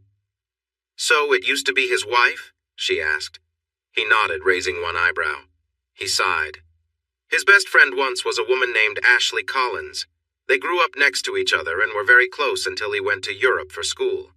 While he was gone, she married the previous dean of the university, Franklin Dunnings. Ashley helped Tyson get his job here." He paused, preparing to explain further. "At Franklin's retirement party, Ashley's marriage ended badly. After that night, Ashley disappeared and went to Europe somewhere. We haven't heard from her since." George could see thoughts swirling in the reporter's mind. Finally, she spoke. "Childhood friend and wife. Friends or rivals?" He frowned. "I don't want to guess about that, and I strongly suggest you don't bring it up with Tyson." The woman looked at him, then nodded. She got up quickly. "Thanks again for your help this morning." George nodded as he watched her leave, feeling a bit uneasy. He thought about where this story was going and hoped the dean would review it before it got published, for Tyson's sake. Sydney had a lot of great material for an interesting story. Tyson's change from a chubby bear before the accident to a fit tiger afterward and his exceptional teaching, both before and after, made for fascinating reading. She needed to learn more about what he was like before the accident and his friendship with his old best friend. She stopped to talk to the two women at the small office. "Hi, I'm Sydney Calaber from The New Yorker. I'm working on a story about Tyson Kane." The women smiled broadly, clearly fans of Tyson. "I spoke to George Haley, but I'd like to find more people who can share information about Tyson's work before the accident." The two women exchanged glances, and the one with a ponytail seemed to have an idea. She turned to her colleague. "Mrs. Cromwell." The other woman nodded eagerly. "The library is where Mrs. Cromwell works now. She was in human resources for years. She knows a lot about everyone." "Thank you," Sydney said, waving as she left the office. Now she had someone to find. After his last class, Tyson hurried back to his office to change into his cycling clothes. He was meeting Miranda by the east gate of the campus. She had sent him a message earlier claiming she had a surprise for their ride. They were taking longer rides out into the countryside now. As he opened the bathroom door, he came face to face with Felicity. She looked up at him, appearing worried. "Felicity? What's wrong?" he asked. "That writer from the magazine, the one doing the story about you?" she said. He nodded. "She was asking for the name of someone who worked with you before the accident." She took a deep breath. "We told her about Mrs. Cromwell." Tyson squeezed his eyes shut and pinched the bridge of his nose. "One of my contacts let me know that she overheard them in the library talking about Devin Wilson." Felicity looked very unhappy. Tyson gritted his teeth at the mention of the man. He truly disliked one person, and that was Devin. He had crossed a line with Tyson. Tyson had received help from Imani. His mood was sinking when suddenly he felt a slim, young figure cling to him. "I'm so sorry," Felicity said, her voice shaky against his chest. He looked down into her warm brown eyes and saw her regret and desire. He gently held her ponytail, and she looked at him with wide eyes. Tilting her head back, he kissed her softly, and she responded with a light sigh. He explored her lips slowly, enjoying the moment. Finally, he let her deepen the kiss as his other hand found a sensitive spot through her thin sweater. Felicity's hands moved to touch him, showing her eagerness. Feeling her excitement rise, he pulled back slightly, their last kiss lingering on his chin. He gazed into her eyes, which were filled with longing. "Join me," he said softly. Felicity needed no more encouragement. She knelt and gently pulled down his pants. His breath deepened as she kissed him softly. With her face close, he couldn't tell if she needed air, so when he felt her fluttering against him, he guided her back so she could breathe again. They playfully exchanged movements, feeling the tension build. Tyson placed his hands on her head, leading a steady rhythm. Felicity touched herself, clearly caught in her own moment of joy. She gasped as a wave of pleasure took over her. Tyson could feel his own pleasure rising, and he let it flow, feeling an overwhelming sense of satisfaction. He enjoyed the moment before slowly guiding her away, making sure she savored every bit. As she looked up at him, a hungry look in her eyes, he smiled but checked the time and realized he was running late. "Oh no, she might leave without me," he exclaimed, quickly helping Felicity to stand. He pulled up his shorts, kissed her again, and saw her return his smile. "You were wonderful," he said, but he didn't have time to linger. "Could you please lock up on your way out?" The office workers had keys, so he was confident it would be done. Felicity nodded with a smile. He couldn't help but wonder what was making her so happy, but he put it out of his mind. He nodded back, slipped on his shoes, and hurried out the door. As he raced down the hallway, he paused to lean in the doorway of George's office, where George was talking to Gail. They both stopped when they saw him. "Have a good night," he called out as he continued on his way. He thought he heard Gail say something, but he needed to keep moving to avoid being late. Checking his phone, he saw a message from Miranda. "Heading east on HWY 18. Catch up." He noticed she had just left, so he knew he had to pick up the pace, but he was determined to reach her. He ran to the bike locker and quickly worked the lock. "Professor Kane?" He turned and saw Miss DeWitt standing nearby with her books. Her eyes widened as she looked at him, which made him aware of the time slipping away. He quickly turned back to the locker as he took off his shoes. "Yes?" He switched to his cycling shoes and put his sneakers away, but she hadn't said anything yet. He turned back to her as he adjusted his shoes. "I'm really in a rush. Is there something I can do for you, or can it wait until Monday?" He noticed she seemed a bit distracted, staring at him in a way he didn't understand. "Monday?" she asked, sounding a bit breathless. "Yes," he replied, surprised. "Great. I will see you then." He rolled his bike out, locked the locker, and gave his bike a quick check. Time to go. With one last smile at the pretty woman, he jumped on his bike and sped off. He rode through town until he reached the start of Highway 18, then leaped off his seat to push hard on the pedals. He knew he had to catch up to Miranda before the steep part of the road, or she would get too far ahead. Tyson wasn't sure how fast he was going, but it felt like he was flying as the scenery rushed past.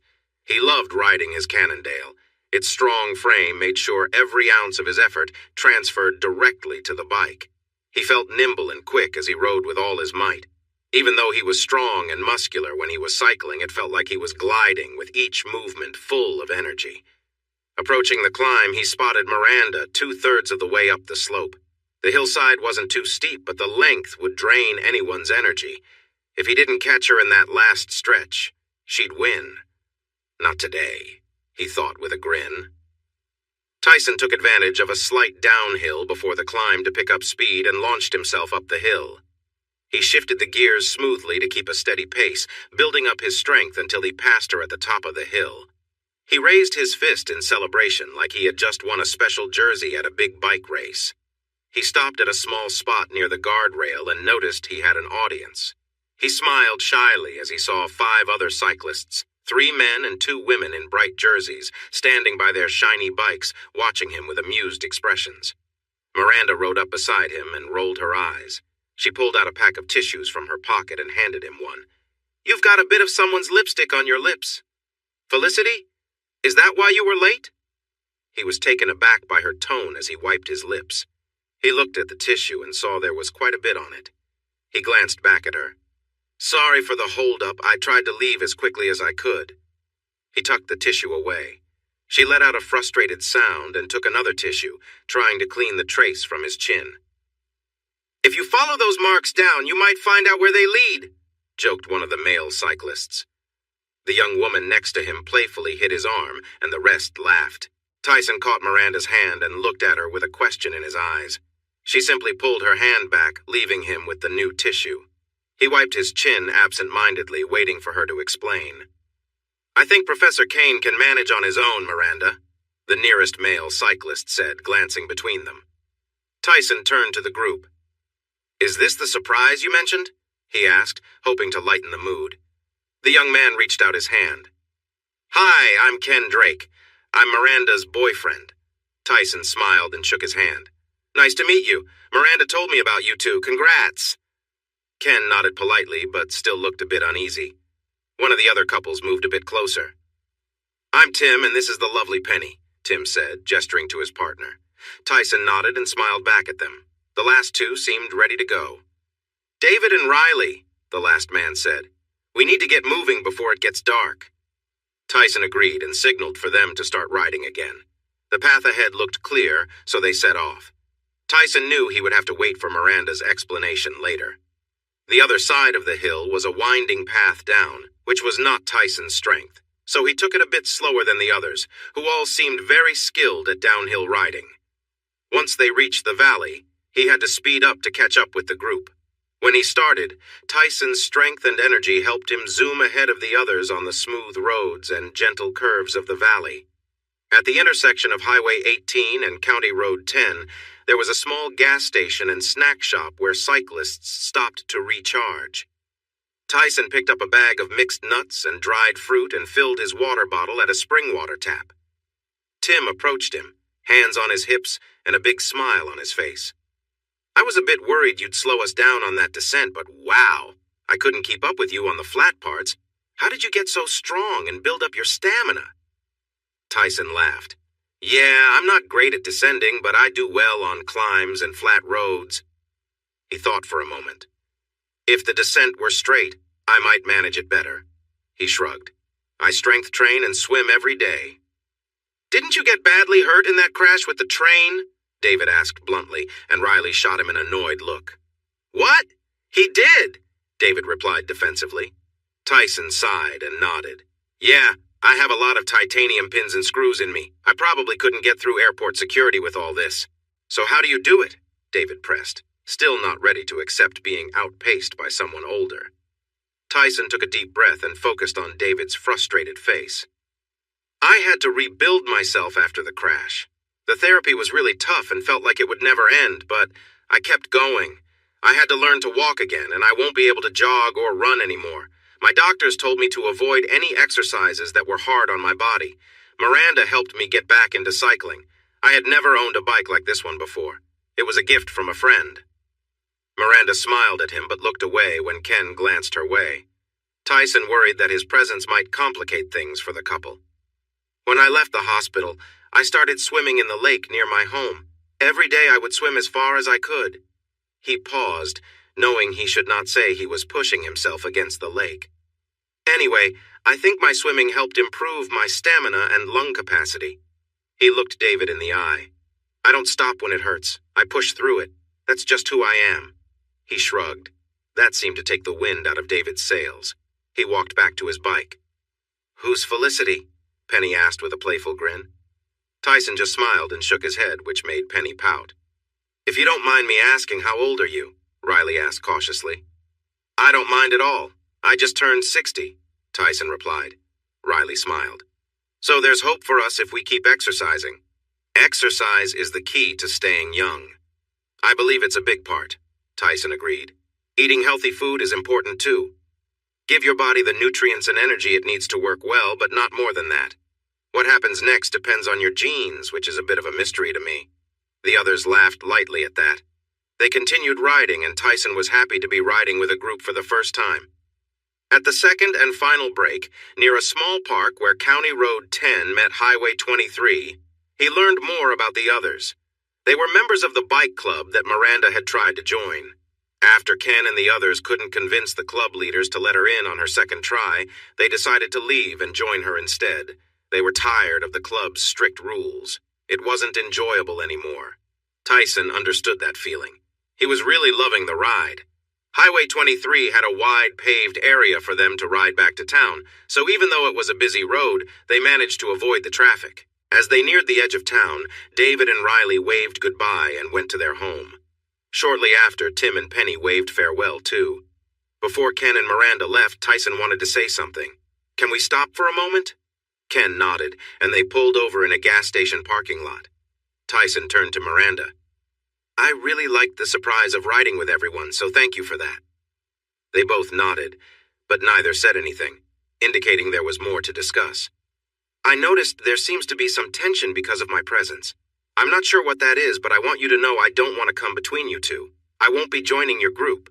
"No, you have to join," Miranda insisted. Ken looked back and forth between them. "Is there something you want to tell me?" he asked Miranda. She looked at him, her expression shifting. "What do you mean?" "Why did you seem jealous when he showed up?" Ken asked.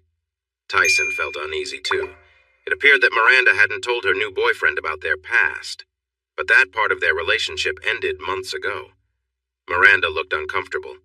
Tyson took a deep breath. This could complicate things, but honesty was important. "Miranda and I are just friends now." Ken raised an eyebrow. "Now?" Tyson nodded. "We met last year. As I said, it was her idea to get me cycling, which helped me get out of my shell during a tough time. We had a close friendship and were together, but we both knew it wouldn't turn into something more. When Miranda said she was interested in someone else, we decided to end the romantic part, but stay friends." He glanced at Miranda, who looked guilty. "That's my part. Miranda, please." She looked at him, her cheeks flushed and eyes slightly teary. She cleared her throat as both Ken and Tyson waited for her to respond. "My reaction today surprised me too," she said softly. "I had never thought Tyson was seeing anyone else. I knew in my head we weren't in the same relationship anymore, but my heart wasn't ready to accept it." Tyson raised his eyebrows while Ken frowned. "Are you in love with him? Why did you choose to be with me? Were you just playing with my feelings?" he asked sharply. "No, I'm not playing with you. I really like you, and I want to see how our relationship can grow," she replied earnestly. She glanced at Tyson. "I'm sorry. It's hard to let go of feelings for someone you've been close to. I'm just learning, and there's no guide for this." Tyson nodded. "I understand. I should have been stronger. I won't let anything ruin a friendship, and it sounds like you two are good together. You should talk about this openly and kindly. If you figure it out and still want me in the cycling group, just let me know. Thanks for the ride tonight. It was really enjoyable." He reached out to shake Ken's hand with a hopeful smile. After a brief pause, Ken shook his hand, nodding to Miranda, who appeared to need some space. Tyler rode away, feeling relieved as he sped through the last stretch. He checked the time and noticed he still had an hour before his guest would arrive. He breathed a sigh of relief. Then he remembered what Felicity had said about the questions Sydney had for Mrs. Cromwell. Mrs. Cromwell was one of the last guests to leave the party that night, and she had a reputation for gossip. He suddenly felt less excited about the evening ahead. The small roast smelled wonderful. When he took it out of the oven, it looked just as good as it smelled. The roast potatoes were crispy and golden, and the baby carrots were soft. He figured there was just enough for two, which meant he didn't need to rush to add other vegetables. Fresh rolls and butter were already set at the table. He made sure he had fresh strawberries, angel food cake, and whipped cream for dessert ready. The sound of gravel in the driveway told him his guest had arrived. He opened the door to see Sydney getting out of her rental car. She walked around and smiled at him. She had changed into a sundress that was bright yellow with wide orange stripes. The dress fit her nicely. She wore tan sandals that reached her ankles and held a bottle of red wine in her right hand. "You look great tonight," Tyson said, smiling. "You didn't have to bring wine." She walked up the stairs and offered him the bottle. "Never come without something," she said, smiling. He noticed the food was prepared. "Please come in," he said, stepping aside to let her in. She looked around. "Your home is beautiful. It's larger than I expected. Do you have 2 bedrooms?" she asked with a sigh. "Thank you. Yes, it is," he replied. "Really, how did you get a house by the lake?" she asked. "I inherited it from my parents," he replied simply. "Dinner is ready." Her smile grew wider. "It smells amazing." I made prime rib. Would you like hot mustard, steak sauce, or something else? He suggested. How do you eat it? She asked. With gravy, he answered. She smiled and nodded. I'll have the same. Tyson motioned for her to sit and then filled 2 plates, bringing them to the table. Oh, wow, this smells incredible. Where did you learn to cook? She asked. I was an only child and both my parents worked. My mom taught me how to cook to help out. That really helped when I studied in England. No one else could cook, so I prepared meals for my friends, he explained. Friends? She asked, raising an eyebrow. He smiled shyly. That's just what we called our group. The dorm looked like an old barracks, and we liked that idea. He opened the wine and poured them each a glass. As they took their first bites, they smiled, enjoying how tender the roast was. Can I ask you about your early years after you came back? Sydney asked. He took another bite and thought. After swallowing, he looked at her. I might answer, but you can ask anything. They both sipped their wine, agreeing it paired well with the food. Sydney began. When you returned from Europe, you found out your best friend, Ashley Collins, had married. Did you ever have feelings for her? He looked at her seriously. I see we're getting into the tough questions. Well, no, that never happened. But you wouldn't have said no, she said, raising an eyebrow. Tyson looked at her thoughtfully. It doesn't really matter. There was no chance. I came back and she was married. Then I met Imani, fell in love, and we got married. Years went by before Ashley's marriage ended. Then Imani had her accident. I found out Ashley had moved to Europe. It's all in the past. We both moved on. Sydney shifted the topic, asking lighter questions about his childhood, focusing on fun stories of growing up and adventures with Ashley. They enjoyed their meal and continued their conversation. Finally, Sydney looked around at the photos on the walls. I recognize your wife in some of these pictures, she said. She was very pretty. Tyson just nodded and kept eating. I don't recognize the young blonde in the photos, she said, pointing to pictures of Christy. He looked at them and then back to his plate. That's Christy Taylor. She helped me get out of my shell. Another friend, Miranda Moreno, suggested cycling as a way for me to get around. Christy bought the bike I used to get to campus. He smiled as he remembered how they had argued about whether he should pay her for it. She was such a strong-willed young woman. He noticed Sydney watching his smile with a knowing look. What about you? Do you have someone special in your life? He asked, changing the subject. Her smile grew wider. Yes, I'm married. It's been 3 years. Her name is Phoebe, and she's a nurse. She held his gaze with confidence. A nurse in New York City. That must be a hard job, he said. And she nodded, pleased that he was being open-minded. It's nice to see someone your age who thinks that way, she commented. Tyson laughed. Glad to see someone knows my real age. She chuckled. You really don't look your age. Whatever you're doing to stay young, keep it up. You might make a fortune teaching it to others. He shrugged as he used his roll to finish his meal. I have enough money for the life I want. I live simply, so my expenses are low. He looked at the journalist. For dessert, I have fresh strawberries, angel food cake, and real whipped cream. She nodded with delight, so he cleared the plates and brought over the dessert ingredients. They served themselves and enjoyed the sweet treat.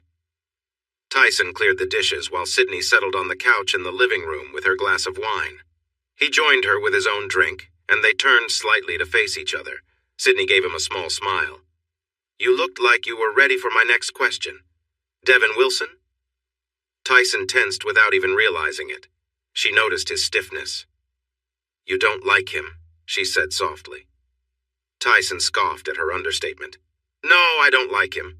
I can't stand him and what he did. As embarrassing as his affair with Imani was for me, I want him to be known for his actions. Did you press charges? Sydney asked. Tyson nodded. I don't expect much from the courts since all I have is his confession. Imani never told me about the affair. His mind flashed back to the image of Imani's eyes just before the train hit. He remembered her looking guilty, but he knew those memories were shaped by what he now knew. The thought made him tense up. Tyson, are you okay? Sydney's worried voice broke through the fog in his mind, and he opened his eyes to see her leaning over him, looking concerned. He felt his muscles twitching and tried to relax. Yes, sorry. What happened? She asked as she sat down on the couch beside him. I had a flashback. It was about the accident. The last time I talked to Imani, we were arguing about Ashley. Imani thought I liked her. Wow, that's rich, Sydney said. Tyson raised an eyebrow at her. Sorry, she added, looking a bit embarrassed. After a moment, when Tyson felt steadier, he nodded. I was upset, so I brought up how she acted around Devon. This was right before the accident. He hadn't meant to say that, but the words just came out. Oh no, I'm so sorry, Sydney said softly, clearly shaken by what he shared. Do you have enough for your article? Can we end the evening now? I'm a bit tired, Tyson asked. He wanted to stop talking. Oh, sure. Yes, I have enough, she replied. Tyson stood and walked Sydney to the door. She turned and hugged him. You're a good man, Tyson. Just my opinion, but you didn't deserve any of this, she said. He hugged her back. Thank you. Take care out there. With a final look, she nodded and left. He watched until she drove away. He locked the door and picked up the empty wine glasses, taking them to the kitchen. He focused on washing the dishes and cleaning up, losing himself in the simple tasks. When he was done, he noticed there was still half a bottle of wine left. He poured himself another glass, turned off all the lights, and sat on the couch, watching the flames flicker in the small wood stove. Sipping the wine, he tried to push away any thoughts other than the fire. I hurt you, he sighed as her voice echoed in his mind. Yes. He was too tired to fight the illusion tonight. That was never my intent. The flames played with the wood, and he enjoyed watching the fire. It felt safer than the voice. It didn't matter. You ruined everything good. You broke me too, he said tiredly. No, you're stronger than ever. He frowned at Imani, who sat at the far end of the couch. Beautiful, beyond reach, and deeply sad. I wish you had lived to see this, he said, gesturing to himself. Looking away, a single tear rolled down her cheek. Tyson suddenly stood up, filled with frustration. He moved to the patio doors and stepped outside into the backyard. He walked down to the sand and stood, gazing out at the calm water. The sun had just set, but there was still enough light to see. He looked up at the clear sky, free of clouds. The night was calm and quiet. After taking a moment to enjoy this calm, he breathed deeply to relax himself. This helped him regain his clear thinking. His thoughts were tangled with emotional issues tonight. It was overwhelming. I'm sorry. Please stop saying that, he said softly. He looked to the side and saw Imani standing there with her hands clasped together. She looked both lovely and troubled. He turned to her. I don't want to hold on to anger about you. I loved you. Yes, there was a mistake, but staying angry won't help. I only need you to leave. It's been 7 years. Please let it go. I can't, not yet. He turned back to the water. Why is this happening? The lake doesn't want you. I get it. I don't need to hear it again. He sighed tiredly and noticed she was gone. He was by himself. He realized it was hard to ignore these visions. He wondered if he was losing his grip on reality. He hoped that wasn't true. It would be frustrating to endure all this pain and get back to his life, only to lose his mind now. For Tyson, the month after Sydney's interview passed with his usual activities and endo-fear routines. The final exams came and went, and his students did well. Miss DeWitt raised her score by 22 points. She got a perfect grade and was thrilled with her success. She was going to celebrate her graduation with 2 weeks in France, but she planned to visit Tyson for a treat when she got back. Miranda sent him an email to apologize, saying she would need some time to focus on her relationship with Ken, who felt a bit insecure about her feelings for Tyson. He replied that he understood. Although he was sad to lose a riding partner, her relationship was more important. On a solo weekend ride on the same path where he had met Ken and his friends, Tyson met the town's official cycling club. About 18 cyclists, mostly young men, caught up to him at the start of a downhill section and tried to leave him behind. Tyson pushed ahead, weaving through the group. Some managed to stay close behind him, but when he reached the front on the long, straight stretches and gentle curves, he pulled ahead of them one by one until only one cyclist remained with him when they reached the small gas station parking lot. The young man was too tired to talk, so Tyson went inside to grab a bag of dried fruit and nuts. The group was coming in as Tyson stepped back outside to fill his water bottle. He smiled at the cyclists who watched him munch on his snack with tired expressions. One of the young men, the first one he overtook on the straight stretch in the valley, walked over to him. "I'm Peter Hamlin, president of this cycling club. You really surprised us. None of us thought you could be that fast, and we certainly didn't think you could keep that speed for so long. Did you leave us all behind?" "Tyson Kane. One of you managed to keep up with me." Tyson looked around and pointed to the man resting under a tree. "That guy. He was determined." He looked back at Peter and noticed the man's face turning red. He raised an eyebrow in curiosity. "Tyson Kane? The professor? You're older than I thought?" Peter exclaimed, and everyone in the group turned to look. Tyson smiled at the man's surprise. "So?" "Forget it. I was going to ask you to join our club," Peter said quickly. "So, my bike skills impressed you, but now that you know my age, you don't want me? Ken was right. This club is not for me." Tyson shrugged and walked back to his bike, filling his water bottle at the spring water tap. He got on his bike, waved, and pedaled away from the parking lot. He was really enjoying his newfound freedom. He had no desire to return to driving a car. With summer coming, he wouldn't have to make weekend trips to the university, giving him more time for personal rides. He was even considering bike camping that summer. He had time to spare.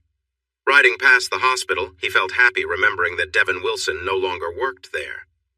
Being charged with a serious crime against one of the hospital's well-respected administrators had finally led to action from hospital management.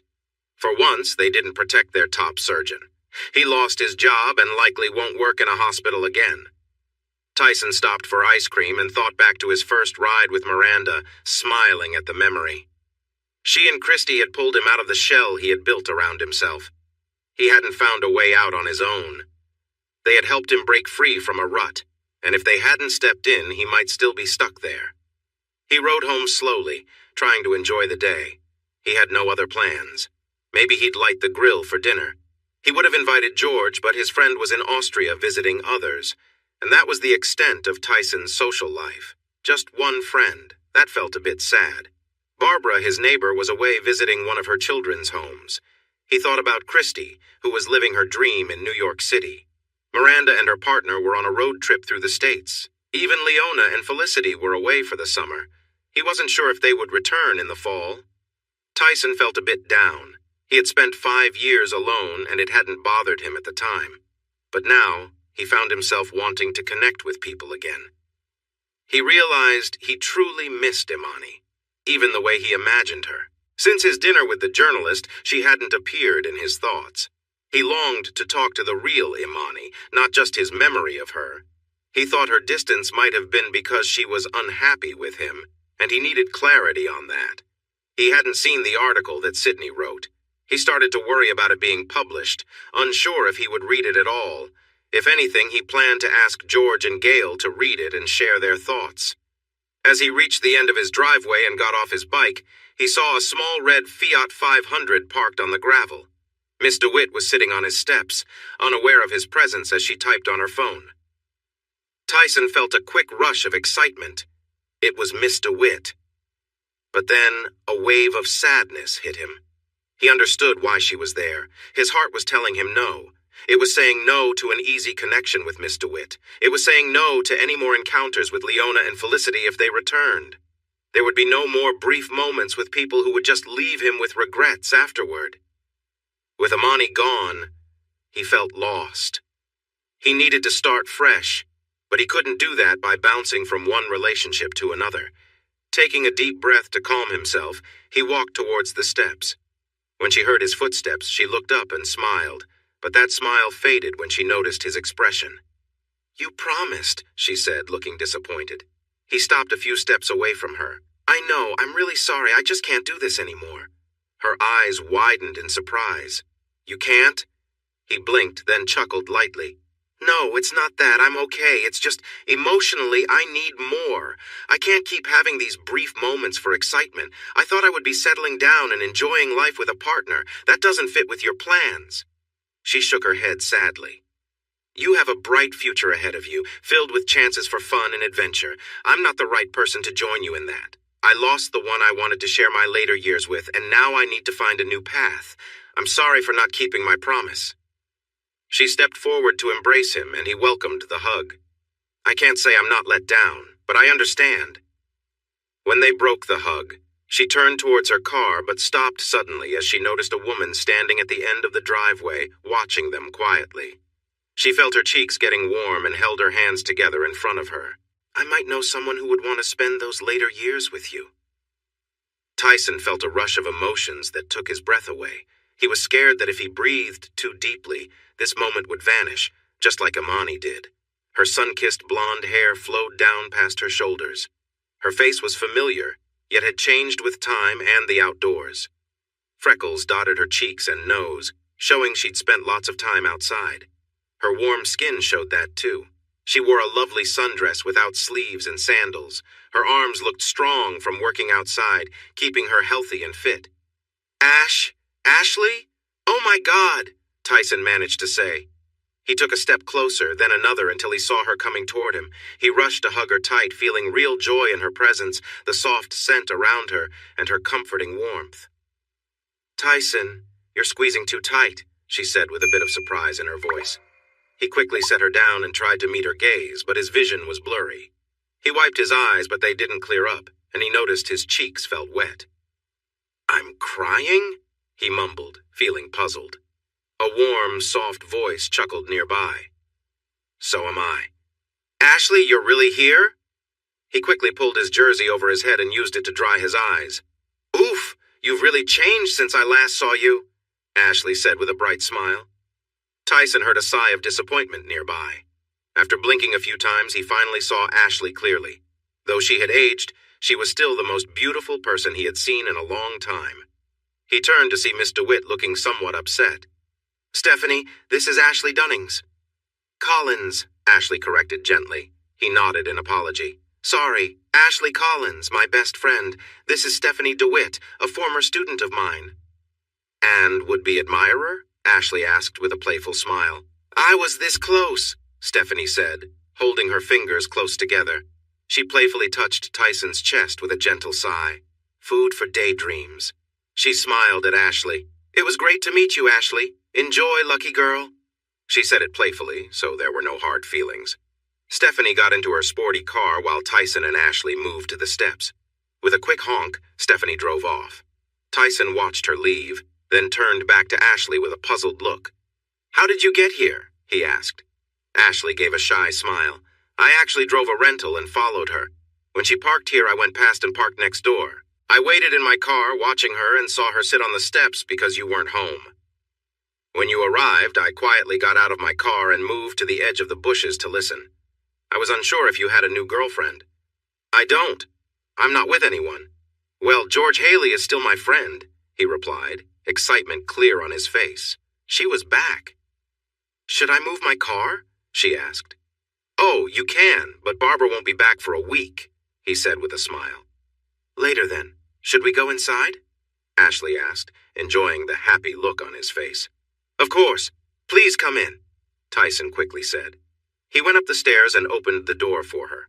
Once she was inside, he hurried down and brought his bike upstairs, placing it beside the door. "Can I get you something to drink?" he asked. "Water would be nice," she replied as she settled onto the sofa and looked around. Tyson rushed into the kitchen and came back with a glass of water. He handed it to her and said, "I can't believe you're here. What perfect timing." He sat next to her. "I thought you'd never want to see me again. What I did that night was terrible," she suddenly said, shaking her head sadly. "I went to Tuscany, Italy to stay with my aunt at her vineyard.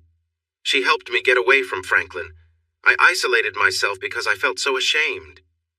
Tyson took her hand. "Ashley, there was nothing to forgive. I understood what you were going through, and I cared for you too, but I wasn't available. I cared for Imani as well." Ashley nodded.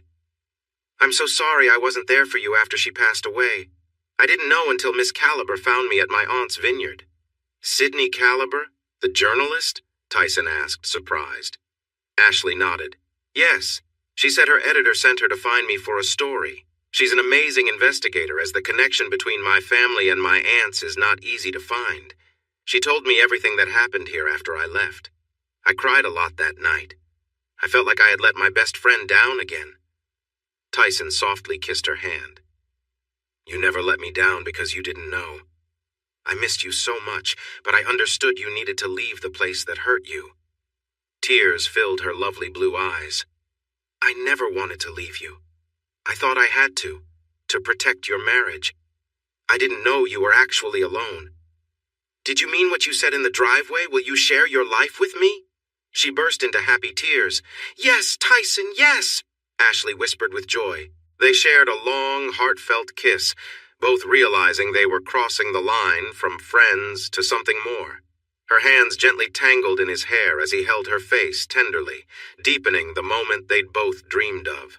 Ashley sighed happily, recalling the brief, hesitant kiss they'd shared years ago. Now, there was no hesitation, just a feeling of closeness and mutual care. Tyson gently lifted her into his arms and carried her into his bedroom, placing her softly on the bed. He lay beside her, brushing his lips against hers with warmth and devotion, as if capturing every detail of this long-awaited moment. For Tyson, this was a turning point, one he had once imagined when he returned from Europe. Back then, he'd realized how much she meant to him, but upon his return, he'd learned she had married. He'd regretted not being more open about his feelings before he left. I'm so sorry, he blurted out. What? Ashley asked, surprised. I left for Europe without ever telling you how much you meant to me. I thought I had all the time in the world. I didn't consider that you might move on. I was so self-focused back then, Tyson admitted, his voice filled with regret. Shh, she whispered, smiling softly. We were young and didn't know any better. I was intimidated by your talent, so I chose Franklin because he seemed safe. I thought I could guide his life and career. I told myself it was enough. At least you found real love. I was genuinely happy for you, she said. I did love her, but maybe it wasn't enough, or maybe I was too distracted. I think I've always struggled with being wrapped up in my own world, Tyson replied, feeling the weight of his past mistakes. Ashley placed a comforting hand on his. If she didn't tell you how she felt, how could you have known? They shared another gentle kiss, pausing afterward, their foreheads resting together as they took a deep breath, savoring the moment. Ashley, I've missed you more than I can say. I love you, Tyson confessed. I love you too, she replied softly. I think I always have. Tyson chuckled, shaking his head. Why are we men so blind? We can't see what's right in front of us.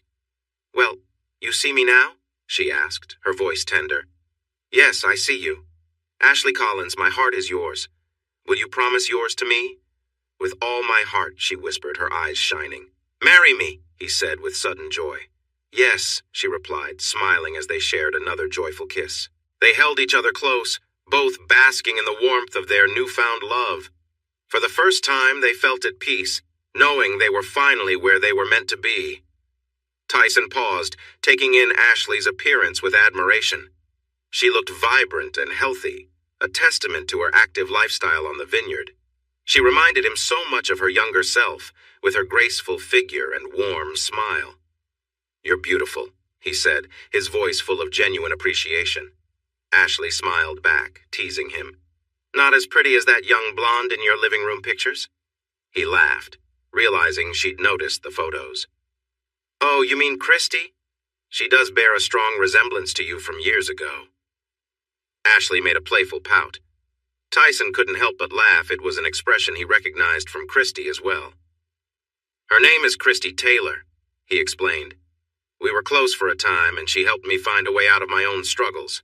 She's a good friend, and I'll always be grateful for that. Turning his attention back to Ashley, he looked at her with warmth. But you're the true beauty to me, he said softly. He pulled her close, sharing a tender kiss. Their connection was deep, grounded in years of unspoken feelings and memories. Tyson held her tightly, letting his affection speak for itself. She leaned into him, feeling his warmth, and chuckled when he gave her a gentle squeeze. They shared a light-hearted moment, with Ashley brushing her fingers over his shoulder. You know, you're in great shape yourself, she teased, a twinkle in her eyes. That girl today was right. I am very lucky. Tyson gave her a playful grin. And let me show you just how lucky you are, he replied with a mischievous gleam, lifting her onto the bed with surprising ease. They laughed together, and he kissed her forehead, letting his affection for her show in small gestures. When he finally pulled back, she relaxed on the mattress, a wide smile on her face, feeling grateful for the simple joy of being close with him again. Tyson looked at her, his own heart full.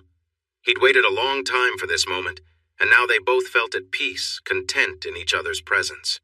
The connection between them was filled with warmth, laughter, and shared memories, marking the start of a new chapter in their lives together. Ashley was filled with joy and overwhelming emotion. She looked up at Tyson, grateful for the deep connection they shared, feeling truly loved and appreciated. Tyson settled beside her on the bed, gently brushing her cheek and offering a warm, comforting smile. She felt a sense of peace wash over her, realizing just how much this moment meant to both of them. "Was that something new for you?" Tyson asked softly. She nodded, smiling. "Yes, I've never felt anything quite like this before." He chuckled, giving her hand a squeeze. "Well then, there's plenty more to look forward to." She sighed, feeling both content and a bit playful. "I want to make you feel just as appreciated, but I'm exhausted," she admitted with a small laugh. Tyson's eyes sparkled with warmth. "There's no rush. We have time, and I'm here with you." They shared a gentle, lingering kiss, savoring the quiet happiness that had blossomed between them. The simplicity of the moment, the quiet closeness, felt like the beginning of something new and lasting. "Tyson, I love you," she whispered, her eyes full of affection. "I love you too, Ashley," he replied, his own voice filled with warmth. As they held each other, they realized they had found something rare, a sense of completeness and peace. They lay together, finally at rest, each feeling they were exactly where they were meant to be. Tyson felt softer inside, but he still stayed close to her. Neither wanted this moment to end. That's how they drifted off to sleep. In the early hours of the morning, Tyson woke up on his back with Ashley nestled against him. It felt right. He glanced at the foot of the bed and saw Imani smiling at him. Making sure Ashley was asleep, he looked back at Imani with hope in his eyes. "Is it time?" he whispered. She nodded. "Goodbye, my love." And just like that, she was gone. But this time it felt final. Tyson felt lighter than he had in years. Something that had weighed him down was gone, and he felt like he might float away. But he wouldn't, because Ashley's love kept him grounded. Devin Wilson rolled down the window of his Porsche as he sped along the Pacific Coast Highway, feeling angry. He threw an empty bottle out the window and listened as it shattered against the cliff. Next to him was a copy of the New Yorker magazine. A friend from his old hospital had sent it to him, and it had an article about Tyson Kane. The title made him seethe, the math teacher who brings excitement back to the classroom. Devin was forced to hide out with a friend in California, while Tyson was treated like a star back home and overseas. Where was the fairness in that? First, he took away the love of Devin's life. Then he spent years getting fit and enjoying attention from young women, and now he had the nerve to marry his childhood sweetheart with many celebrities at the ceremony. Pictures of Tyson filled Devin with rage as he showed off his toned body in the first photo. He wore only his underwear, standing confidently in his office. Then there was the photo of Imani, and it struck deep into Devin's heart. She looked so beautiful. Below the picture was even a mention of Devin, but he was just referred to as the other man, an afterthought in their story. Tyson's new wife was working on his troubles, and they even had a honeymoon in Tuscany, Italy. He seemed to be celebrated in Europe, too. "That's so unfair!" Devin shouted in frustration as a pain throbbed in his head. The alcohol wasn't helping. He glanced over the passenger seat for another bottle, but it must have rolled out of reach. He felt the car drifting and quickly steered it back into the lane, adrenaline rushing through him, but the pain only grew worse. Devin had Tyson to thank for that, too. The hurt he caused left him with constant headaches, making it impossible for him to work. He was using up his medical insurance and savings to get by. Devin understood what he needed to do. Tyson felt a heavy resolve as he drove, his mind clouded by anger and loss. He'd borrowed something dangerous from a friend, determined to confront the pain he felt in his heart. He blamed Tyson for everything, believing Tyson didn't deserve happiness, especially while Imani was gone. In his grief, he imagined Imani beside him, her presence so vivid that it made him speak out. "Why did you leave me?" he murmured, feeling his voice crack.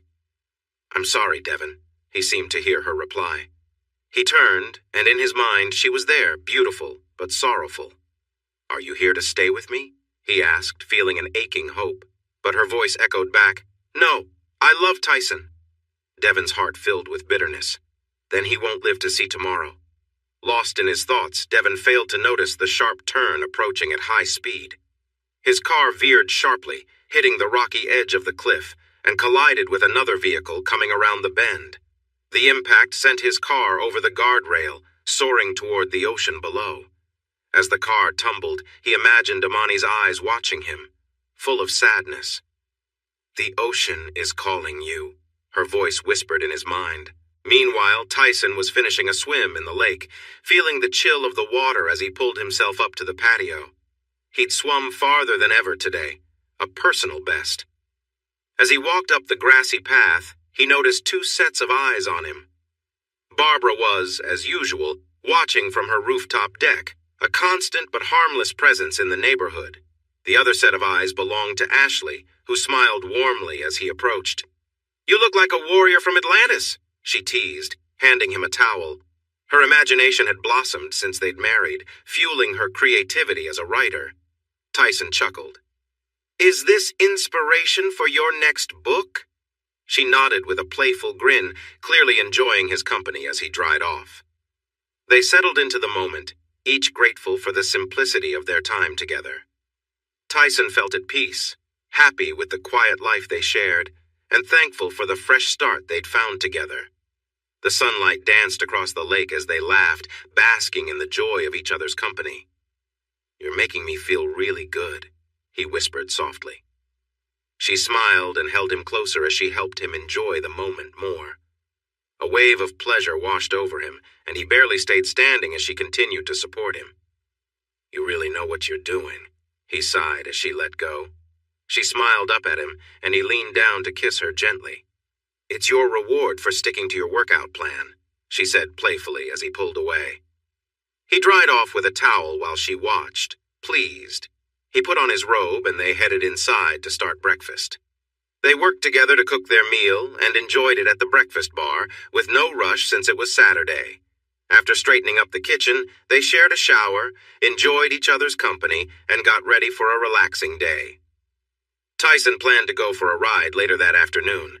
As they walked back to the living room, they heard a knock at the front door. "Were you expecting someone?" Ashley asked, and he shook his head. Tyson walked to the door while Ashley went to the kitchen to see what they might make for dinner. When Tyson opened the door, he froze, unable to speak. "Who is it?" Ashley called out, and that seemed to bring him back. "It's Christy, and—" He stepped back and motioned for the young woman to come in. She looked upset and was trying not to cry. Ashley joined them and gasped. On Christy's hip was a small boy about 18 months old. He had beautiful blue eyes like his mother, but his features looked like Tyson's, with curly hair that hung freely. "Is this why you didn't come to the wedding?" Tyson asked softly. Christy nodded, looking nervous. Ashley was the first to react. "He's adorable. What's his name?" Christy smiled with relief. "Aiden." "Can I hold him?" Ashley asked with excitement. Christy nodded and carefully handed the boy to Ashley. The older woman smiled, and the baby returned her gaze with a big smile. "Oh my, he's such a charmer like his dad," Ashley said, glancing at Tyson, who was still in shock. "Maybe you two can talk about this outside while I play with Aiden?" Tyson and Christy nodded and walked out the back door while Ashley found some toys. They sat on the patio, and Tyson spoke first. "How do you spell it?" "A.I. Wyden," Christy answered quickly. "So, my dad's name?" Tyson said quietly. "Why didn't you tell me?" Christy looked down, feeling ashamed. "When I visited you that weekend, I was having a tough time. I told you about my boyfriend, but really I had broken up with him months before. I wanted to be with you, but I was also focused on my career. I made some bad choices. I stopped using my birth control after we broke up, so I was able to get pregnant that weekend. We shared some really special moments together. Then we talked, and you helped me think clearly. I realized I needed to focus on my career." She took deep breaths as her words poured out. When she felt more at ease, she continued. "I thought about taking the day after pill, But I just couldn't do it. When I found out I was going to have a baby, I knew I wanted to keep the baby. He's a part of you that I can hold on to. I couldn't love him more. Tyson was shocked by what she shared. Why didn't you tell me? He asked again. Christy shook her head. I didn't want you to feel responsible. You made it clear that you didn't want me. I never said that I didn't want you. But let's be real. I'm in my 60s, and you're in your 20s. You deserve to find someone who can be with you for a long time. You're so young, and there is so much ahead of you. Be patient, and keep your heart open. She nodded, but her lip quivered. He felt for her, so he pushed his chair back and opened his arms. She immediately moved to sit on his lap, and tears flowed as he gently comforted her. They stayed like that for a while until Christy managed to calm down. I always feel better when I'm with you, Christy said softly. You will find someone who can give you comfort. I'm always here as a friend and will support you in every way I can. But the deeper connection is with Ashley now. They sat together in silence, appreciating the simple joy of being close. Christy stood up and returned to her chair. My next question is, why now? Tyson asked. Christy smiled softly and raised her chin. Remember I told you my job was expanding into Europe? He nodded. I had to turn down the position because I was pregnant then. She paused to take a breath. The job is open again, but now it's global. They want me, but it means a lot of travel. I might be away for 3 weeks out of 4. The pay is more than double what I earn now, and the experience would be amazing. I can't say no. But you have Aiden. Yes, I can't take him with me, and I don't have anyone to watch him. I came home to introduce him to my parents. They didn't know either. Tyson raised his eyebrows. You didn't tell your parents? How did that go? Dad isn't speaking to me, and Mom is upset that she missed his early days, but she is happy to have a grandson. Aiden really won her over. She sighed. Mom says Dad just needs some time. She believes he will come around, but I know he can hold on to anger. Tyson nodded. Were you going to ask them for help with him? No, I wanted to ask if you could help. Aiden needs his dad. Tyson's eyes widened in surprise. I've never been a dad before. I've never been a mom before either, and I had to do it alone. She raised her hands in surrender. I know I chose this, but I really need some help now. Tyson noticed that it was hard for her to ask for help. We need to talk this over together. Ashley has a say in this too. Let's go inside. They walked back into the house and heard the happy laughter of a little boy. They found him playing on the living room floor with Ashley, who greeted them with a big smile. He's so smart. She raised her hand to invite Tyson to sit on the floor beside her. He complied, and Christy sat on his other side. Aiden quickly crawled onto Tyson's lap and reached up to him. Tyson helped the boy stand, and Aiden grabbed his hair. The little one babbled excitedly while looking at Tyson's hair, then pulled at his own. Christy had tears of joy in her eyes as she smiled at her son. Yes, he has your hair. He's your daddy. Da? Aiden asked. Christy gasped a little in surprise, and more happy tears fell. Yes, Daddy. Tyson was amazed by the thought that this bright little boy was his child. He never thought he would have kids, especially not one as wonderful as Aiden. He turned to Ashley. Christy has a job opportunity that she can't pass up. She wants to know if we could look after Aiden while she's away. Yes, Ashley replied excitedly. Tyson looked surprised at his wife. It's going to take a lot of our time. Then he focused on Christy. How long will this new job last? She held his gaze. 2 to 5 years, but if it works out well, it could be longer. I promise to spend all my free time with Aiden when I can. Tyson nodded and turned back to Ashley. This place isn't really set up for another person, Ashley scoffed. That's easy to fix. The spare room we turned into my writing space can turn back into a bedroom in no time. We could change it today. Where will you stay tonight? She asked Christy. I was planning to get a hotel room, she answered. No, you can stay here, Ashley insisted. She looked at Tyson. Christy and I can go into town and get a bed delivered this afternoon. Oh, and what about a crib for Aiden? I have his crib and everything else in my minivan, Christy admitted shyly. Tyson raised his eyebrows in surprise as Aiden reached for them. That was a bit painful. Ashley beamed again.